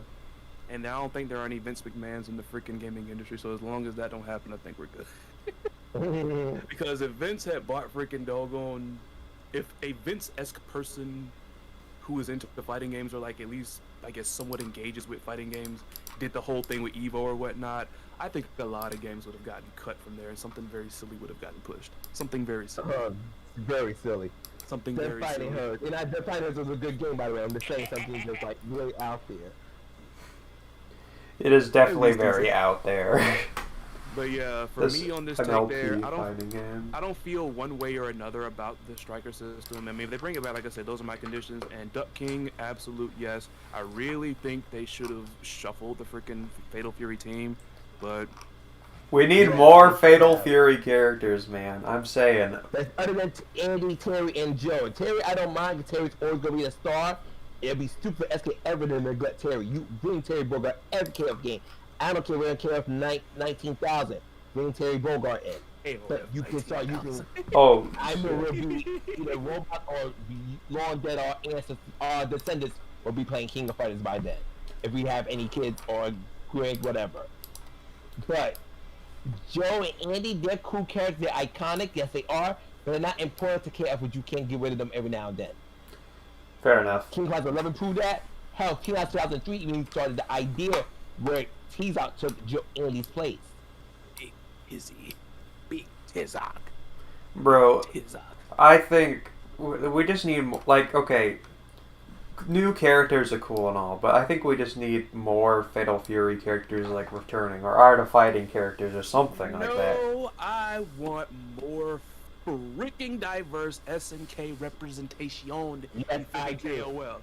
I literally, y'all remember that because you were here, Onyx, and Siren was right here on the podcast with me then, because y'all were freaking tortured. Y'all learned from that freaking video put together, the freaking SNK Neo Geo music quiz then. SNK got some games out there, okay? They got some. Right. On top of that, we need these characters have been making cameos in the background. We need some Bariki 1 character. No, I'm just kidding. Well, we need. Oh, yeah. You bring that in here. We need the Python player with Claymore in the main character universe. That's on Badass Boxer Academy. You can have a character that's fucking cool looking, who's black by the way, just sit on your shelf collecting dust. On top of Fair that, enough. then, and like I said, they had freaking Sho Hayate and the Kyoku Genryu Denjo. I can't even say it. The Kyoku Genryu Denjo. You get what I'm saying? He was in the dojo. He was in there. He was in there. It's come on. He was in there. Right. I was like, why? Come on, man. It wasn't gonna hurt then. I mean, okay, they were and people love to sit there and say, okay, what about Robert? Robert wasn't even on the original AOF team in KOF 11. They added him on what was it, the console version? Right. Yeah, he was a console exclusive category. Yeah. It's come on, man. KOF 11 team with Rio, Yuri, and King. That man was not riding on freaking Rio's freaking coattails, man. That man, it was literally Rio, his sister, and then the woman that he freaking should be hitched to, which they better do it. They better do it. They better hook up or something. I swear to God. In 15, it better happen. I swear to God. I'm okay with the AOF team. I'm okay with the AOF freaking team in 15. There better be some development, man. There better be something. There's so much stuff in 15 with that. You got that right there. My thoughts on the Kula like storyline and everything all rides on what she's mad at K-Dash about. Because if it's something stupid, I'm just gonna freaking laugh, and it's not gonna be like a positive laugh. It's gonna be like, really, SNK? Screw you. Screw you. Got that laughter like that right there. That right there. I like the lineup of Luong, Mary, and freaking Vanessa, but please, please, please make the mess pop for something more than just eye candy, okay? Yes, like looking at good-looking characters, good-looking women and everything, but you gotta give me something else. Come Give me Sugumi Toda. Oh wait, no, wait. Give me. God, what was his name? Give me Toji from. Make it. God. Wild Ambition. Yeah, Wild Ambition, or give me like freaking. And y'all know who I want. I want Sokaku, man, but I don't think that's happening. Potentially ever. It's just like, but this is why I mean, I get it. You know, everybody got their taste and everything, but like, that's why I'm like. Oh, why they put a Sam Show team? Like, as long as they pull it off, I'm all for it. Right. There was supposed to be a Team Sam Show in KOF long ago, but it didn't happen. It just didn't happen because of time constraints, which almost sounds like SNK's version of WWE's budget cuts. That's what it's sounding like right there. That's what it's sounding like. It's just like, just throw out like something that they'll probably buy into. What will they buy? We didn't have time. Yeah, they'll buy that because making games takes a long time and we just didn't have the time to do it. Like, come on now. Come on now. Like, come on, man. It's like, well, people won't know who these characters are. Well, who says you can't make them dig into the history by putting somebody out there then? Give us. How do you know people won't dig into the history of freaking Savage Rain if you put a Sho Hayate in there? How do you know people won't dig into the history of the Last Blade if you put a Kaede in KOF? You know what? You know what we need? Like freaking Rage of the Dragons. Like, come on, man, y'all got stuff, man. Rage of the Dragons. Bro, we need a character. We need like some characters other than AG who are descendants of characters from like the Last Blade. Like, where's our descendant of Kaede or whatever his name is? AG works because at least they gave him an angle, even though he's not really portrayed as much of a threat to the Kyokugen Ryu dojo or whatever, and he's been kind of portrayed as a bum. So yeah, I mean, okay, yeah. It's just like, I mean, yeah. But that is a lot of obscure SK characters. And AG's only been in 2 KOFs. He's only been in 2. Yeah, he needs to be in more KOFs, man. In both times, he's kind of looked dumb in both of them. Like the main friend, he looked dumb both. Because the first time he got himself whooped up by freaking you. Warrior. Second time he got accidentally beat up by King when King got through that tantrum. Right. And you're absolutely right, Jose. That's exactly because I just said that. Like, if character from KOF or another SNK game isn't as popular, they sometimes have to throw them in as minor cameos. But it's like, come on, man. Come on now. Like, I don't want to be like that person, but it's like they put the KOF 15 roster, they put it in cruise control, and they stayed on cruise control too long. The roster's fine, but it's just fine's not good when you say. Oh, I did it. Shattering. Shatter expectations. Yeah, we need more. That's where fine is not good. To use Fantano's mess. And I give him credit. I did kind of call this because I did a video about this. Thank you, Onyx Blade, for reminding me of the topic because I want to talk about it for the longest time. I did think that after you had all those potential, or on a general scale, all these hits and all these misses, all of them, with 14, it's like, okay, we freaking didn't hit the jackpot with the new characters in 14. How many are we going to have in 15? Two. Two, right, 2. Cool. Oh, but then we have 3. What about our secret weapon? You know he's not new. We just play along. Just play along. They still don't think we can't use him. Play along. Play along here. And for anybody else, once again, I'm throwing little tidbits. See, when y'all come on the Shattering and I'm on here, you get little hints about content that I'm gonna put on the main channel all the time. But I'll tell you this right here. If you want to know even more proof as to how the whole K49 thing was a hoax, all right, I'm pretty sure you all will arrive at the same thing. What is a character that you know of that has been in KOF that has also been plagued with copyright issues? Benimaru? I don't know. No, Not Benimaru. not Benny. Who Benimaru is State. All right, let me say this. Who do we Love know for a Heart? fact? There we go, Love Heart. All right, now think about this. Is K49 technically in the KOF character encyclopedia? Yes. Yeah. What's the twist though? He's a silhouette. Exactly. Do you know in the SNK Heroines art book there is absolutely no mention of Love Heart anywhere. No images. The freaking there's a page where they have like 16-bit like versions of the characters. None there about Love Heart. She's not on the cover. She's not on the promotional art. None of it. No, nowhere in the art book. K49, yeah, he was a freaking silhouette in the encyclopedia, but they still acknowledged him. Love Hard is not acknowledged in that freaking art book. It's safe to Right. say that Highlights Entertainment limited her usage to just the game.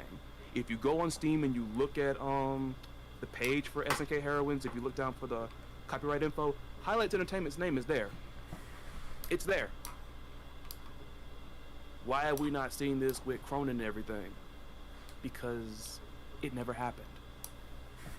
Right. It never SK happened. got nervous. Or like Love Heart was absolutely, they like, hey, no, you cannot use this character really anymore, or can I use this character under these conditions?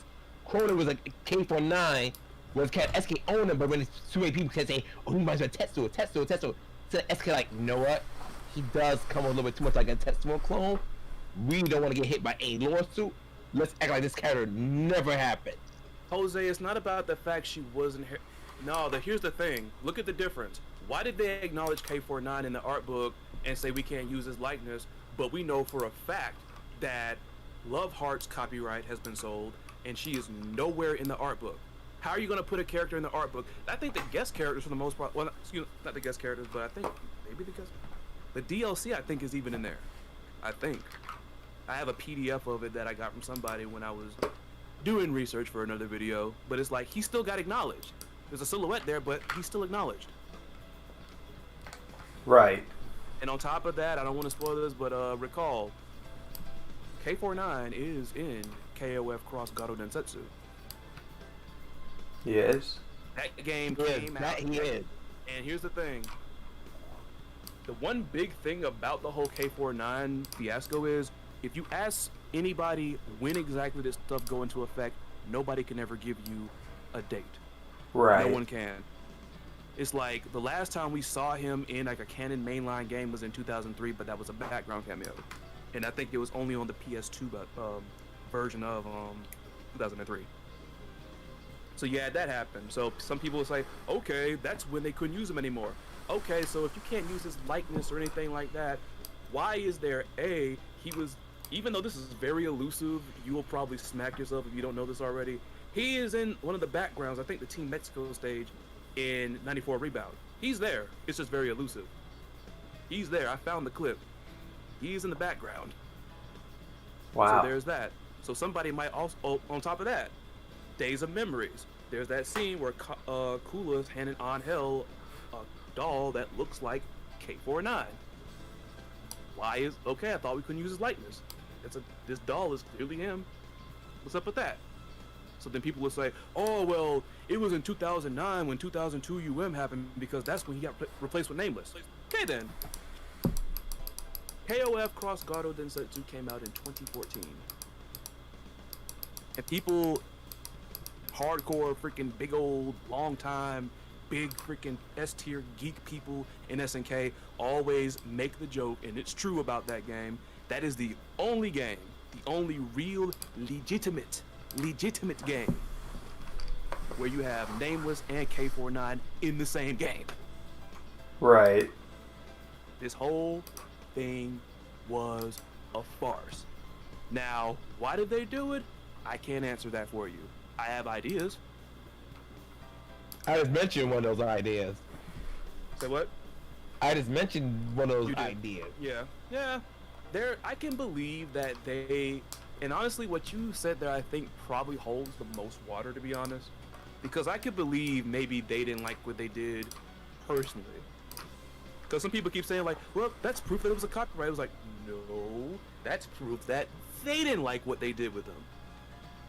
And people keep on saying like, y'all keep mentioning the random SNK community manager and everything and all that. Oh, so because he says it's a ruse, it's a ruse. Okay, who was the person that told us about the rule where they can't mention his name at SNK HQ? Who told us that?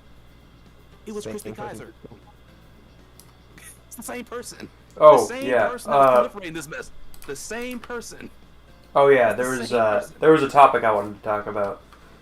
Go ahead. So, I don't know how many of you follow Nintendo stuff, right? Here and there. I don't. So, on Nintendo Switch, they SNK released SNK versus Capcom, that card game. Card game, yeah. And they earlier, I think it was last year, they released like the Neo Geo Pocket game. I'm just wondering if we're not going to get an SVC Chaos port soon. I think.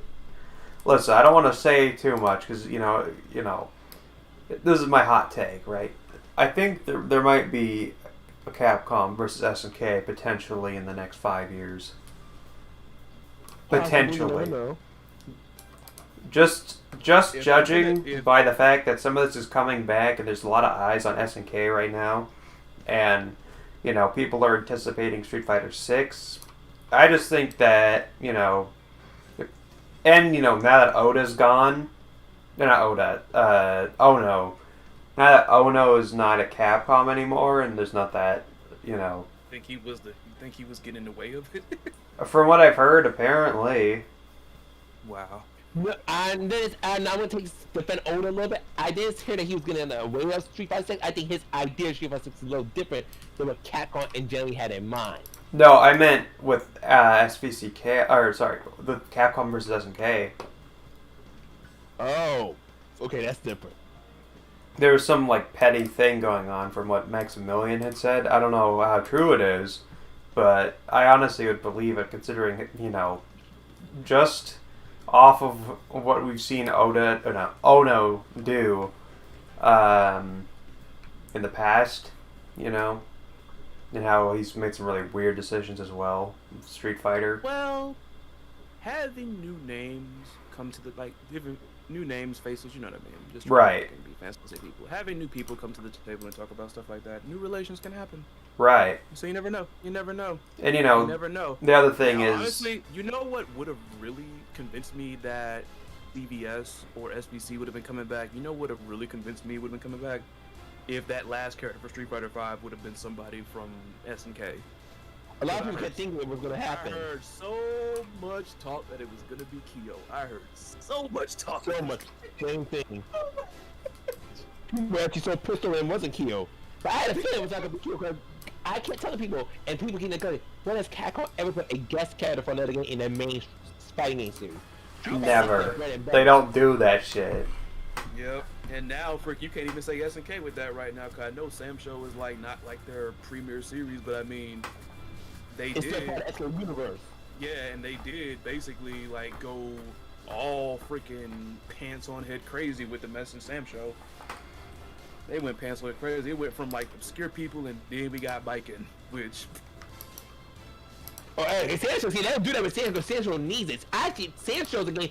It benefits having guest characters. Just unfortunately, the netcode was trash. But right. Street Fighter got such an all-star cast. Capcom won't never have to be like, oh man, we need Jin Kazama from Tekken.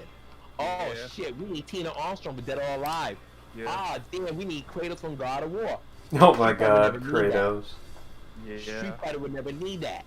If Capcom ever got bored, and said, no, let's take our IPs. We're bored. Let's bring in Jill Valentine. If we don't got her in the next Resident Evil game, let's give the Jill Valentine fan something. Let's put her in as a guest character in Street Fighter 6. Or let's find Mega Man and Street Fighter, or, you know, some shit like that. Capcom will do that before they go to a brand company they have no control over, no control of the character IP. You know, use that character for a limited amount of time. Can't put them away from no promotional art and nothing. And like, yeah, can we borrow your character for Street Fighter 6? No. Capcom has such a big catalog of characters, both from well-known to kind of known to obscure. They can pull for and that would make people just as happy as they got a guest character. Yeah, we'd get like another Final Fight character before we get any SNK characters, man. Exactly. Another rival schools character. Or another rival schools character. Yeah, people want to see Pokemon Board. They're gonna be a serve bot in freaking Street Fighter 5. Freaking, what was that one game called? Red Earth? Yeah, we'll get a Red Earth character. Yeah. Man. And the thing is, since what Onyx was mentioning there, I feel like as Capcom is very content on just like being the company where it's like they let everybody else borrow their characters and stuff like that. I think they're content with that like crazy, honestly. It's like, because the SNK was that for a minute because you had SNK characters all pop up everywhere. Place, like everywhere, but it's like, you know, they're kind of sort of climbing back into the game. But now it's like with Capcom, it's like, you know, we're like a giant in the industry, but like, hey, we're gonna do y'all a favor, you know, just because, you know, we're communities or whatever. You know, with that one SBC. Ryu, Chun-Li, and Akuma was something crazy. Like Capcom did a collaborative Yeah. for Valhalla. Yeah, that Valhalla, Akuma is apparently canon in Tekken now, I guess. Yeah. Yeah. I guess. I mean, Capcom versus SNK 2 did really well, didn't it, back in the day? They did. I wouldn't be surprised if they did like this in between. Well, I heard the Capcom SK relationship is kind of just building back up. It was strained after the whole fiasco that was SBC Chaos. Well, yeah, that's what I'm saying. Well, you know, SBC Chaos, I wouldn't say is a bad game. I think it just gets overshadowed. It's not bad. Oh, you can tell it very underwhelming compared to Capcom vs. SK2. It was rushing because the story is that Capcom wanted her to get their IPs back, so they told SK hurry up with SBC Chaos. So SK did the very best they can do with SBC Chaos, and it ended up not being a great game. Right. And that is the hurdle that they got to get over right now, then, because a lot of people think this same exact thing is the reason why Tekken Cross Street Fighter is still collecting dust right now. On top of the fact that Cross Tekken did not live up to the standards it claimed to. It got so bad for Cross Tekken to the point where Capcom tried to blame the lack of sales on oversaturation of the fighting game market, and it's like, no, guys, you made a shitty game. Y'all rushed this. Y'all rushed it. That's what happened. You rushed it. You rushed it. And I don't think Harada will ever. I know there's people who want to see it happen, and I'm not trying to shit on those people, but I really don't believe in my heart that Harada will ever do Tekken Cross Street Fighter. They'll do Tekken versus Dead or Alive, Tekken versus Virtua Fighter, or Tekken versus Street Fighter. At this rate, like I said, it is entirely like, now Harada, I think, has claimed, to put it very as honest as possible, he's claimed that it's not a done deal yet, but I can believe that he could be shaken up by like the performance of Street Fighter Cross Tekken and maybe thinking, oh no, this is a good idea, man. Oh no, you know, it happens. And yes, Jose, Star Gladiator as well. That mess right there, absolutely. Well, the other thing with SVC Chaos wasn't it not on a lot of things? It wasn't, you know, SNK. Xbox 360 exclusive. Yeah, if you put that thing on like Steam and you give it rollback, I think people might play it. I mean, you saw what happened with like. That gameplay was not that great. I don't know about that. Naturally, I would agree, but here's the problem, and this is one thing, and it's not you, Siren, but it's other people or whatnot. I think I made this abundantly clear when I had that biking rant. People are misconstruing the whole rollback movement, or at least the way that I'm looking at it. I can't speak for everybody because everybody has their own little different quirks and ticks and stuff like that. Some people might be a little more extreme with it, maybe not. But the way I look at it is this. Nobody, or at least anybody with at least a functioning dome piece that's not freaking clouded with freaking bias is saying that it's only the good fighting games that have rollback right there. You know, no one is thinking like the lack of rollback is not taking from what makes Smash great What Right. makes Sam show great? None of that stuff. Then our whole thing is that, because think about it. At the same time, I've said this before, and I've told this joke probably more times than I can count, and I'm gonna tell it again. Samurai Showdown Sin, Rise of the Robots, Shaq Fu, all these games could come with rollback. I'm not buying it. Not for the meme, not for the gag, not for the joke. It's because those games are horrible. Right. Rollback is cool and everything. It's more functional when it comes to online play. But if the game ain't good, it don't really matter, at least to me. It don't matter. So it's like, now it'd be different. Now, I would say SBC Chaos, if they did this, like they did with 2002 UM and 98 UMFV, if they tweak the gameplay and balance stuff, and then, you know, everything else like with the rollback and HD and upgraded, it might have a chance. Right. But, you know, if the gameplay has stayed the same and they're just copying and pasting it, then I don't know, because I think the public sided more with Onyxe in this case. The gameplay was just a little draggy and not up to par when it comes to, like, both CVS games. Right. But, like I said, that's just the big thing. I get tired of people saying, y'all act like it's only good games that got rolled back. No. We just saying that this has been proven that this is the most functional and best method for online play, and online play is definitely becoming prevalent right now. Guilty Gear Strive is having Arc Revo up there in Canada right now, and it's all online because you can see they're in the lobbies. But it's like, it's not just like we want to play as many games as we can with it. Then if they don't have that functionality, we can't do it. That's like the thing. But SBC Chaos, like if they do like a balance patch with it, which would be definitely a surprise. Maybe just maybe, Maybe. because there'll be some people that'll be like, well, you know what, this is the closest we'll ever get to freaking CVS. Why not? Did they balance it? Okay, we'll try. Again, I've played it a couple times. I don't think it's, at least in my opinion, it's not that bad. But you know, might just be me. Because Last Blade got rolled back, and I wanted to get back on that, but the Steam number saying, what are you looking over here for? There's nobody here. Another bot siren on your stream on YouTube. Yeah, I noticed. Mod this man right now. SVC Chaos isn't very appealing, to be honest. Not a bad game, but a low budget. Exactly. It's not a bad game, it's just very.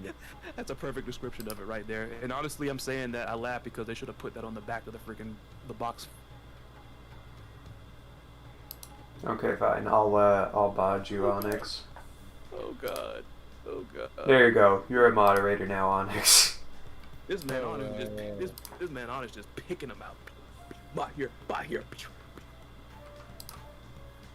What you been doing over there, Sire? Why you get all the bots over there? I got one. You got, what was it, the second or the third one today? Over there. This is my second one. I have no idea. Okay, never mind. Second one, at least for me. That's because Johnny and Sam, because like the whole SVC, that's because most of the characters on the SNK side were all copy and paste, but at least the characters on the Capcom side were made fresh and new. I mean, yeah, they weren't made that great though. I liked what they did with Dimitri. yeah. That's about it. I kind of liked how Ken was. That might just be me. Ken was Okay. good in there. He was good. He was alright. Ken was alright in there. But it's just like, they're gonna have to overhaul that, really. Like I said, I wouldn't mind it. Why not? Remember, they be against it. Give it more. Give characters to the other two. Give characters more than just two colors to choose from. Oh my God. Right, increase yeah. the speed. I will do something with the stages. Stages were very bad. And SNK better have some more alternate costumes for this mess, other than just Terry and Lionel. Who has 14 costume was leaked a while back. Oh my God, Wait, what? that man Oda gonna. Athena's supposed to get as a DLC costume. Athena's Kara 14 costumes coming to 15. And it's so messed up because she's right here on the screen on like the element on my side, at least, number one. And number two, I said it in the video when I react to a trailer. I don't know what it is, but for the first time, I've never called Athena cute before, but this is the first time ever. The first time. I don't know if it's the short hair. It's the short hair. It's gotta be. You love to say before he makes Athena look good. I liked her. I think Athena's cutest looks was King of Fighters 2003. I love her King of Fighters 2002. It's like her best to this. I still feel like that's her best look. King of Fighters 2002. And I don't like how she looked in King of Fighters 11. Hold on, I gotta look all this up. You said 2002 Athena? Yeah, I like 2002 Athena quite a bit as well. Okay. 2003 Athena. There was only one because like I had looked. I do not like pixie cut Athena, man. That shit Which looks one like. was that? Which one was it? I think it was 2001, right? Or was it 2000? I took a guess and it really was her. And that was 2001. 2001 Athena was very underwhelming. I do not like 2001 Athena. Like, holy crap, she's got like. Again, I say it's the drug addict hair, but man. Hold on. Now, in this one particular shot, it looks fine though. But the one that I saw when somebody did a compilation of all of her outfits, it's a particular drawing. I didn't like it there. Like that mess looked rough then. There's this other picture where it looks decent at least. I think it's like the character art from like within the game. That's the one. Like I didn't like that because like it made her head look larger, I think. And I mean that, like, there was no joke, nothing disgusting. That's what it looks like. That's the main reason I couldn't get behind it. Like the pixie cut literally made a thing like she had like a larger head. Honestly. To me, she looks either like a Karen or someone in the '80s who did cocaine. What? I'm sorry, it's so brutal. Hey man, I'm just being honest with you guys. But yeah, that's about it. But I think overall, King of Fighters 15, I want to do well. I hope the whole gatekeepers stop trying to block in new plays, and I hope new players are clear about everything hard because they keep looking at King of Fighters 2000 and King of Fighters 13 combo videos thinking, oh shit, this shit is hard. That is this one character game that does that. My the rest God. of character games are not like that at all. I just want to put that out there again. I watched Rizzy's video about that mess right there. It's like, and I get it, but this is why you don't let yourself get caught up in stuff that's like a gimmick, okay? It's just like with people with the May theme song and freaking Guilty Gear Strive. I'm tired of it because of the memes. Like, hey, music taste is subjective, but me, I didn't let the memes ruin the song for me. The song is still awesome. I mean, I don't hate the song. Like y'all let the memes freaking ruin the mess. I don't listen to Guilty Gear Strive, but I only listen to Angie and Patokins. That's it. So I don't get bored. The one I like the most is Happy Chaos's theme, man. That one I like quite a bit. That one's sensational right there. I'm like, how did y'all take this mess from freaking loungy jazz swingy music? Like, oh, we're gonna get metal now, like we're the cherry poppin' daddies or something. And then, I mean, I like the metal. Let me tell you, that's my stuff right there. It was sensational. Like I'm like, but Dice K and company have shown they can do everything. I mean, hey, people have been saying for the longest of time, like y'all need to. I don't think this is a joke. I don't think it is. I think that man Dice K has only got into this mess, video game producing, just to further his music career. I swear, it's looking more and more like it. The Guilty Gear Strive soundtrack, that mess is more like an actual album than like a soundtrack now, like an actual video game soundtrack. Facts. It's on Spotify. It's on Spotify. Everything's lyrical on there. There's barely any actual instrumentals. Not saying there's anything wrong with those, but still. Yeah, oh man. My God. So this is gatekeeping mess. Because I saw, like, you mentioned the gatekeeping mess, like, because I know, like, because see, I always got to defend Max on this front right here, because I know a lot of people that mostly watch me don't like him, but here's the thing. Look. I get the man is literally got single target sexuality for freaking Rock Howard, okay? I understand that, alright? I get it. TV tropes taught me that, by the way. That term. That freaking TV tropes is weird. Don't ever fall down the TV tropes rabbit hole. Got it. Understood. Don't do it, please. Unless you're gonna research something, don't do it. Never been the researching type. I don't think that freaking just because it's like I don't think that would delegitimize them. Like, I can understand it might get annoying and everything. Believe me, I got flack for calling the Rock Howard joke lame. I got flack for that then. I got it worse when I said Maximum was boring, but back on subject. I got flack for the whole, thing for, like, saying I thought the whole, like, on hell, like, K-Dash, Kula idea was, like, kind of fan servicey and kind of lame. And I'm like, bro. From who? You know who? You know that one guy. We don't. No, don't mention that fool up in here, man. We don't talk about that guy. Got all these bored freaking people. You'd rather have your opinion. Trying to call Discord. No, ain't nobody with an opinion. That's a bored idiot trying to freaking cause mess. It's a bored idiot that just gets off to freaking making people mad and stuff.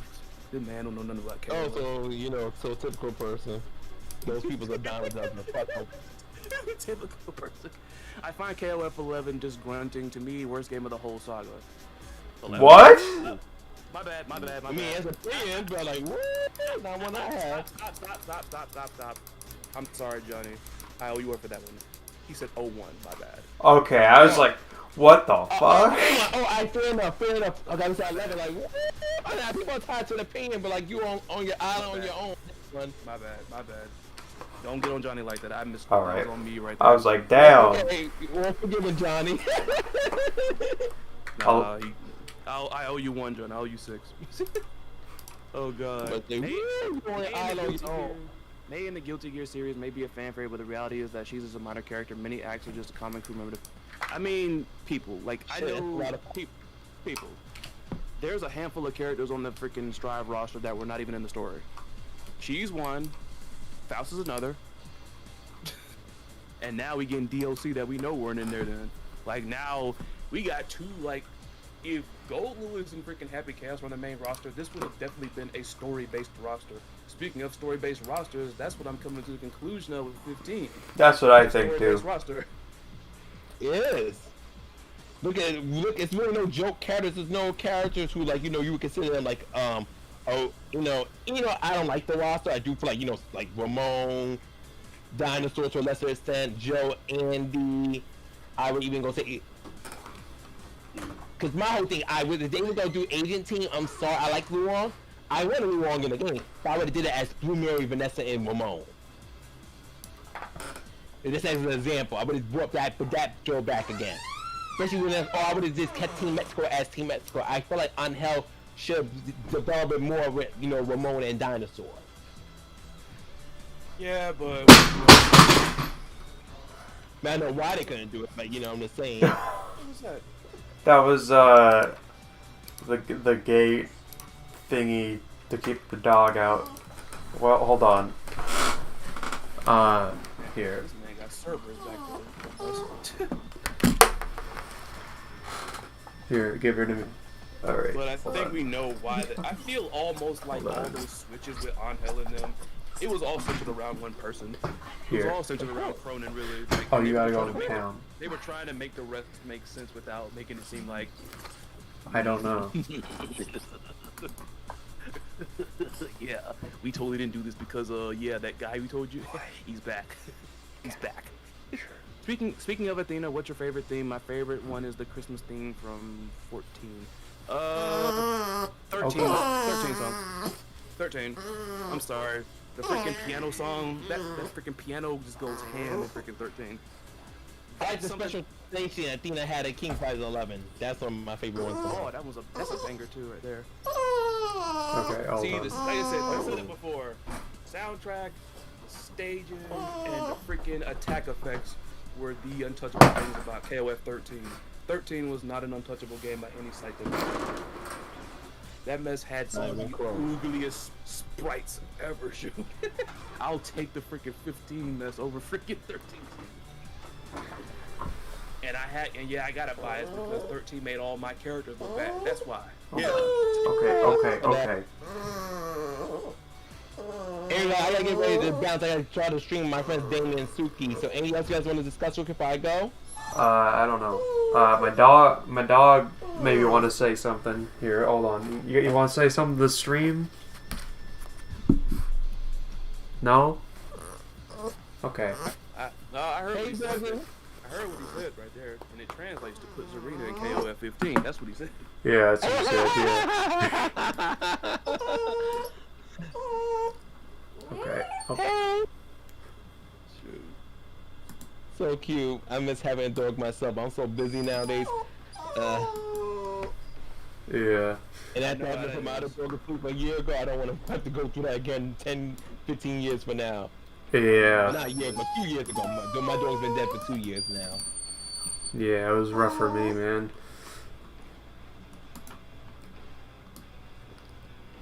Wow. Jose, I think it's a fan. Let's think of more. What's more of a fan service game? I think he's talking about 15. Is that another bot, or is it just? Yeah, it's got it. Okay. You're gonna get bots, Siren. It's unfortunate. It's a part of being live on YouTube. How do I get so many? How is there so many? And how? Because my friend has less subscribers than you. My friend Damien who I to play Tekken with, he has 19 subscribers. He gets hit with bots all the time. But I'm a model of his things. I just delete them for him.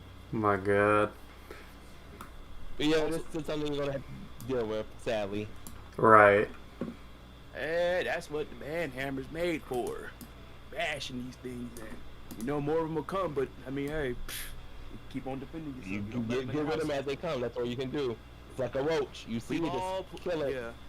We've all, even though we talk about fighting games here, we've all played like platformers where you had an unfreaking bunch of little freaking cannon fodder running at you, and it's like, come on now, we know this right here. You get so tired of it, like, fighting so many of these enemies, like, God, would you please go away? I can't take it. It's like, well, you gotta get him, or you gotta level up, or you don't level up. That is. Or you avoid them if you can. Yeah, if you can. But you can't avoid it. You can't avoid the bot. Cause sometimes I know they one bot comes in, none of it's gonna come through. Just block it as you can. That's all you can do. Are you referring to 15 when you talk about something being more of a fan service game, Johnny? I can see inklings. It depends on what the story looks like then, because the way the story goes, then I'll be able to like see when I start actually getting information about all this stuff. Like for instance, what's freaking K-Dash and Coolest freaking beef, all this other stuff, and yeah, everything. that better be a good one. That better be. Like I said, a lot of my opinions are gonna really be based on like all this stuff. Like I'm going also. What is up with Dolores and freaking Kukri? I think Onyxe called it. I called it. That man dodged that question in his interview. Right. Making it seemed like he had never seen her in her life, in his life. Which I know nothing about her. Which I know he's lying. He is lying. I swear, I've never seen this person in my life. He's lying. He's lying. She's gonna expose you, bitch. She's gonna expose you, bitch. You lying. No, you know what's like that funny? Is the ones that ask the bird's pervert. That's it. That was the pervert. Damn. She got a whole game's worth of proof about you, and or maybe he kicked her out of SNK Heroines because it's like freaking. She wouldn't wear this outfit I wanted her to wear, so she has to go down. And what was up with him being so chatty in his interview too? This man had paragraphs. Yeah. Answers. Like that shit. Cupby's a shit talker. Y'all know that. Yeah. I mean, I know he talks a bunch of mess then, but he wasn't even really talking mess there. He was like switching between. He was like how Bob would fucking get people canceled. What are you doing, Kukri? Yeah. He was switching between like trying to like intimidate the guy and then trying to answer his question. Like he was. This sounded like a wrestling promo. It's like, you really want to answer that question? You want me to answer that question in the back alley? All right, then, since you want here, here's your answer to your little dumb question right here. Why you gotta freaking ask me questions? What's the purpose of your life right here, then? Okay, you want to know what I'm doing with the money? Okay, how about this? I'm gonna buy myself a whole freaking life's worth of freaking Pepsi. How about that? How's that for your answer, huh? That's what Kukri sounded like. He was trying to sound tough, but then tried to like straddle the line between be tough, be intimidating, but answer the guy's question because reasons. But then ask my Dolores, I don't know who you're talking about. Who? What? Dolores? DeFlores? And you're going through a Kukri story. It's like Elizabeth Ash. You know, the team's called Team Ash. Like they both joined the tournament under his orders. Yeah, because someone in my video pointed that out, and I likened it to, and you're probably familiar with this. I know like that much. Then, in the music industry, though, in most cases, the person that writes and produces the records doesn't have their face or their name on the cover. Not all the time. Right. That's kind of what it is with Kukri right here. Like he's the architect, but it's like they didn't put the name on there because Team Kukri doesn't roll off the. Doesn't ring bells. Ash doesn't ring bells. Kukri like who? Cause you like.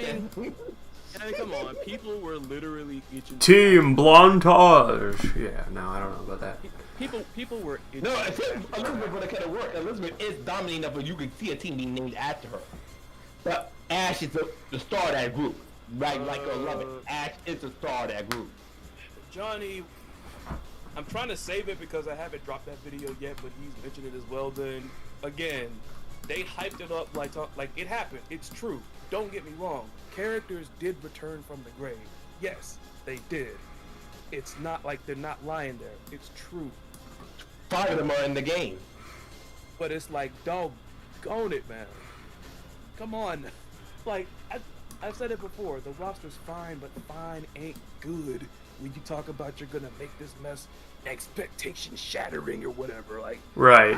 I felt so bad about buying into. I was buying into that mess so heavily when I was doing. I bought into it in the beginning myself.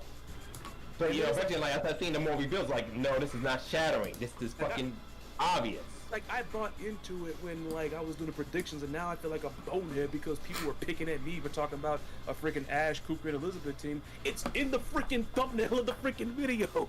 And then, like, you see, some of y'all need to chill out, man. Some of y'all think you're being funny, but you're not. Some of y'all don't know who, like, all of y'all for the most part, because I got friends that watch me on here and everything. Most of them are on Twitch, but still. Y'all don't know who I am, and y'all, for most part, unless they're, like, people in y'all's lives, y'all don't know Siren and y'all don't know freaking Onyx, okay? Stop acting like you do. Right. Because all I was saying was, the bias I had when it came to characters was, I am pro team shakeups.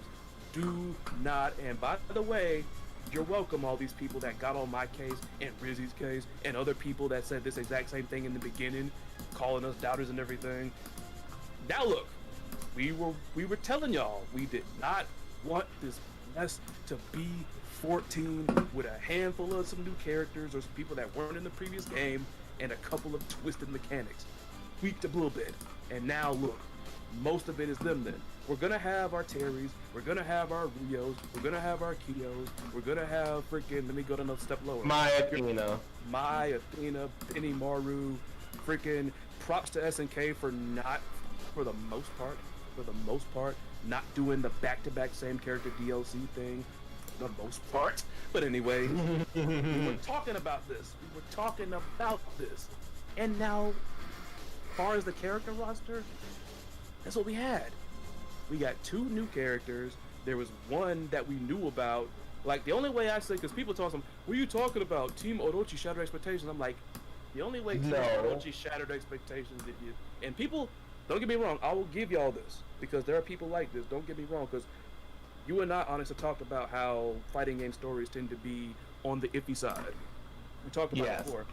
The only way that Ash coming back, Orochi coming back, and for Ash, I'm going to get to that in a little bit, but Orochi team, freaking Chizuru, the only way these shattered your expectations is if you just don't look at the lore.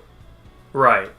Not saying that's wrong, it's just that's a matter. No, not the team to eat because you know what, long as you enjoy the game, and that's, by the way, just because you didn't follow the previous story doesn't mean you can't get into the next one. Right. You just work your way backward. Yeah, and by the way, screw y'all freaking gatekeepers that are pulling that mess, because I've seen that mess more times than I should have to count then. I got so many people every time I'm you ain't for freaking KOF, and like if you don't even know this, like KOF is KOF 5th freaking team. Oh yeah, you like KOF? Name every single frame. KOF 1.5 is a fighting freaking game, okay? It's not a trivia game. It's none of this other stuff. Same thing, because I saw it a whole bunch with the DNF people. It's like, oh, y'all say y'all love DNF them, but y'all know the lore or whatever. It's a fighting game. It's a fighting game. That's a fighting game. Keep it good-looking character. I want to play it. And then the dumbest mess ever. Like, look, I get it.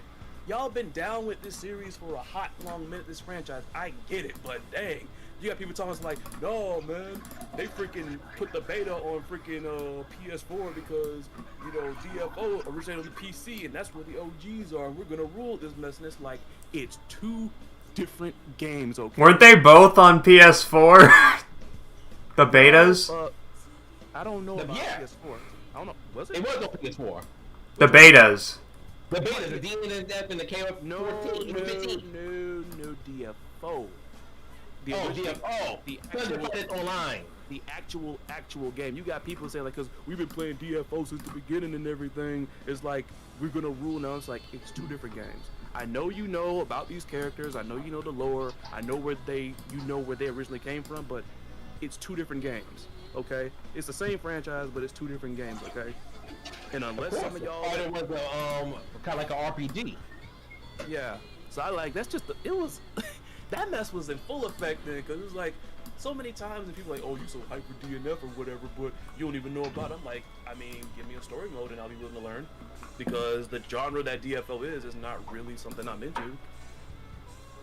It doesn't look bad, but it's a lot, and I like the sprites are kind of small, but I like the artwork. The artwork is very pretty from them. I didn't see one character on the freaking roster that I think is a hokey design, in visually or in freaking playstyle. Like everything about that game was fun. Check out a character called Ozma from Dungeon Fighter. I think it's a nice design, and it's also another character I'm going to try to send you some on Discord maybe later or tonight, tomorrow. I'll send you some other cool designs I think the game has. That mess has so many good designs. Like I like what I'm seeing with that mess. But then you got people talking like, no man, the OG we're gonna roll. I'm like, it's two different games. It's two different games, okay? That would be like if Smite, that freaking MOBA, got a fighting game, and now you got a bunch of Smite people coming over talking about something like, we putting the FGC on notice, and it's like, it's two different games. It's two different games. It's the same franchise, but it's two different games. I don't care. People are like, oh, you're just falling for the fake hype, and it's like, no, okay, I'm not. Telling me I'm falling for the fake hype and shouldn't be buying into that mess like I should be is tantamount to people saying that they really shouldn't be bothering that freaking cop giving that bad self-defense advice or whatever when that dude is gonna get somebody freaking murked one day. Oh my god. I didn't know about that mess because somebody I follow had put like something on their community tab. It was a meme, and it was like the caption said, "The real master of the Psycho style, like the mess that Dan does." Oh my god. And he had a picture of him, and I'm like, I don't get it. Oh shit. And the person was like, I was like, I don't get it. He's like, look up a freaking cop giving bad self-defense advice, and I'm like, okay. That's And so fucking crazy. And I ran into the videos that I sent Onyxe there, and I'm like, what?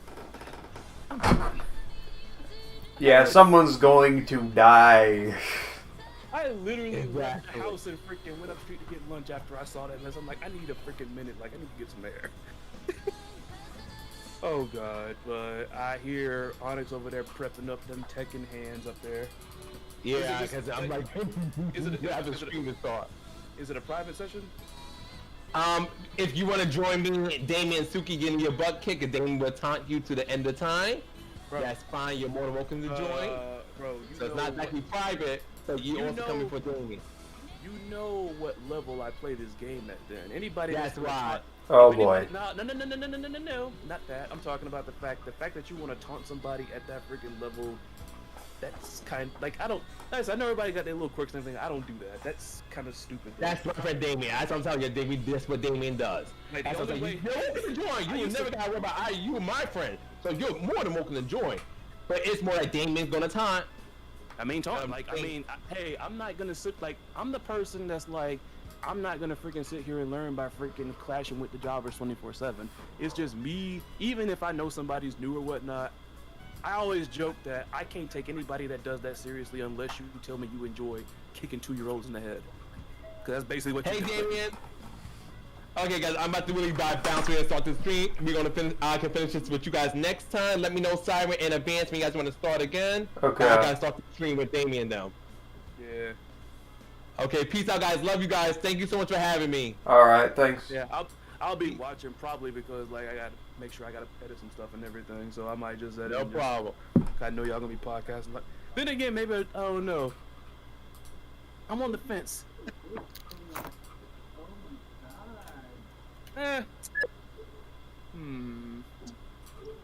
I'm here. You guys hear me? I can hear you. Hey. Okay. Hey. I'm kind of 50-50. I kind of want to just get in there so I can play some more people, but at the same time. I mean, me and you could play something, but I don't know. No, like they doing. Like I played. This. I think the two friends he's playing Tekken with, they wanted me to play Overwatch with them, which surprised me. Yeah, they're the same friends. Because I was like, nobody asked me to play stuff like that. That they don't know me. They don't know me. And it's like I don't have that much status on freaking Steam, or excuse me, Twitch. My bad. Right. I don't have that much prestige. Most of the people that sub to me on Twitch are like freaking friends of mine, and like that's why I want to stream on there more, so because I got a whole bunch of friends up there.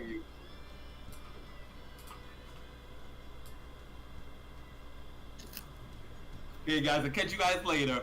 All right. Since I Peace, can and make I'm Chris and Siren. I'm ending the podcast with them. I just start the stream with you guys. Not you. Okay. Okay. I had a freaking just. I'm only 50-50 because like I was playing a bunch of freaking Strive earlier today. I think. I mean, I was thinking about doing 2002 later today anyway, or 2002 UM, because I still have that KOF legacy I'm kind of doing. I'm calling, the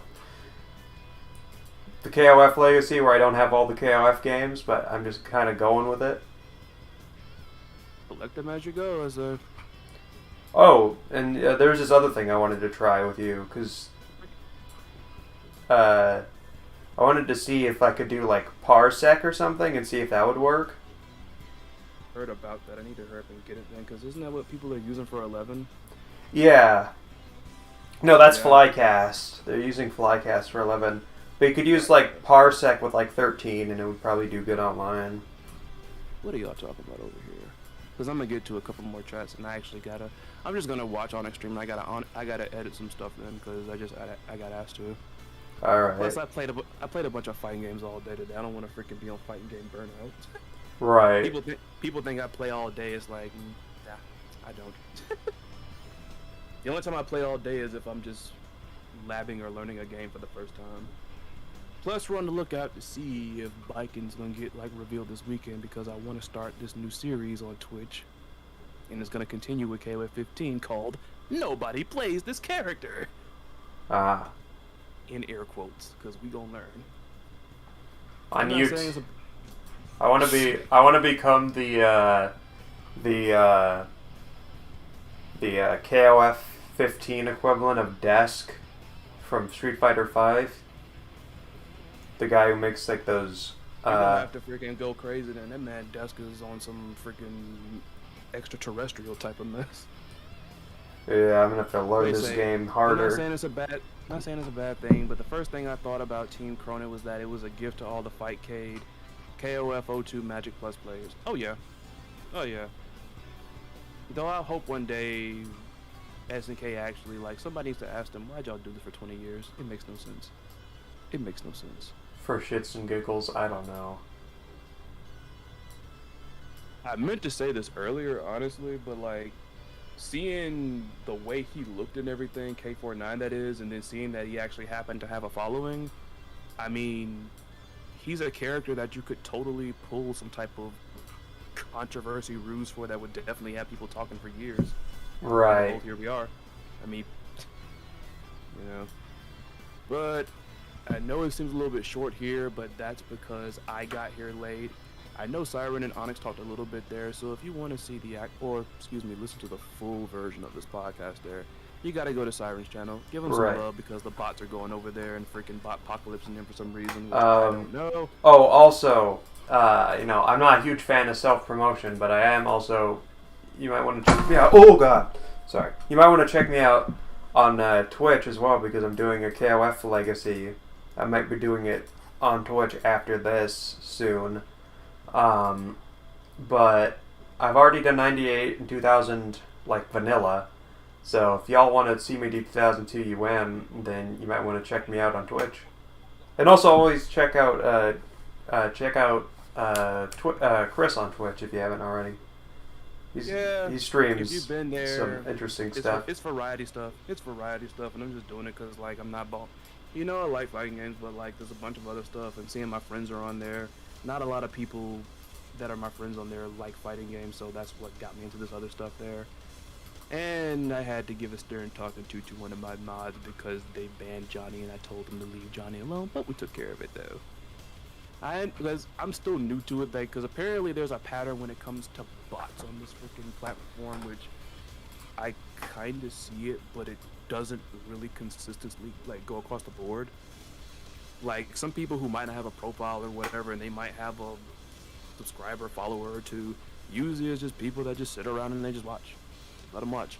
Right. Like it's not a rule that you gotta talk in my chat. Then with that mess. I'm not even like freaking whatever the heck all these little statuses are. I'm not even there yet. If I get there, cool. But I mean, it's just fun. That's all it is. But yeah. Who are the bots that are mentioned? I had. You gotta be joking me, man. You gotta be joking me. The moment freaking Jose asked about a bot, in pops one. Dang. No, Johnny, I didn't ban you on Twitch. One of my mods did it there, and I told them, no. I don't think you heard me. I was like, no, don't ban Johnny.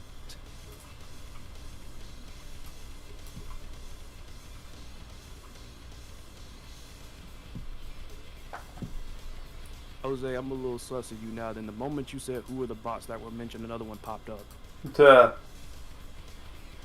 He's the summoner of bots. Nah. You summoning bots over here, I'm gonna have to freaking put you in timeout. I'm not gonna. Duh. But yeah, like I said, that was my bad, Johnny. Like I had to like freaking tell my modders like, no, why you ban Johnny? He didn't even do anything. You should be unbanned on there anyways, and cause I had to go in there and take care of that.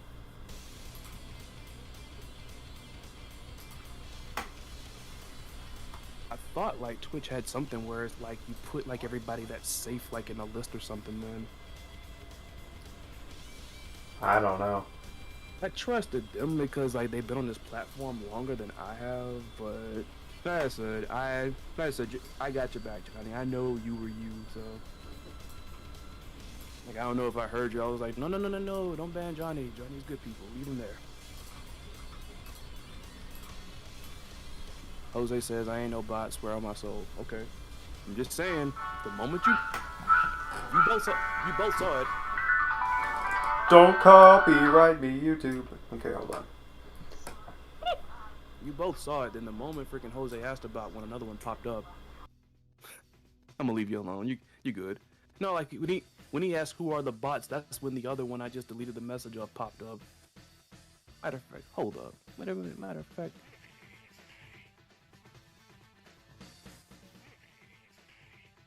Well, actually, I'm gonna cut it right here. So I'll catch you next time.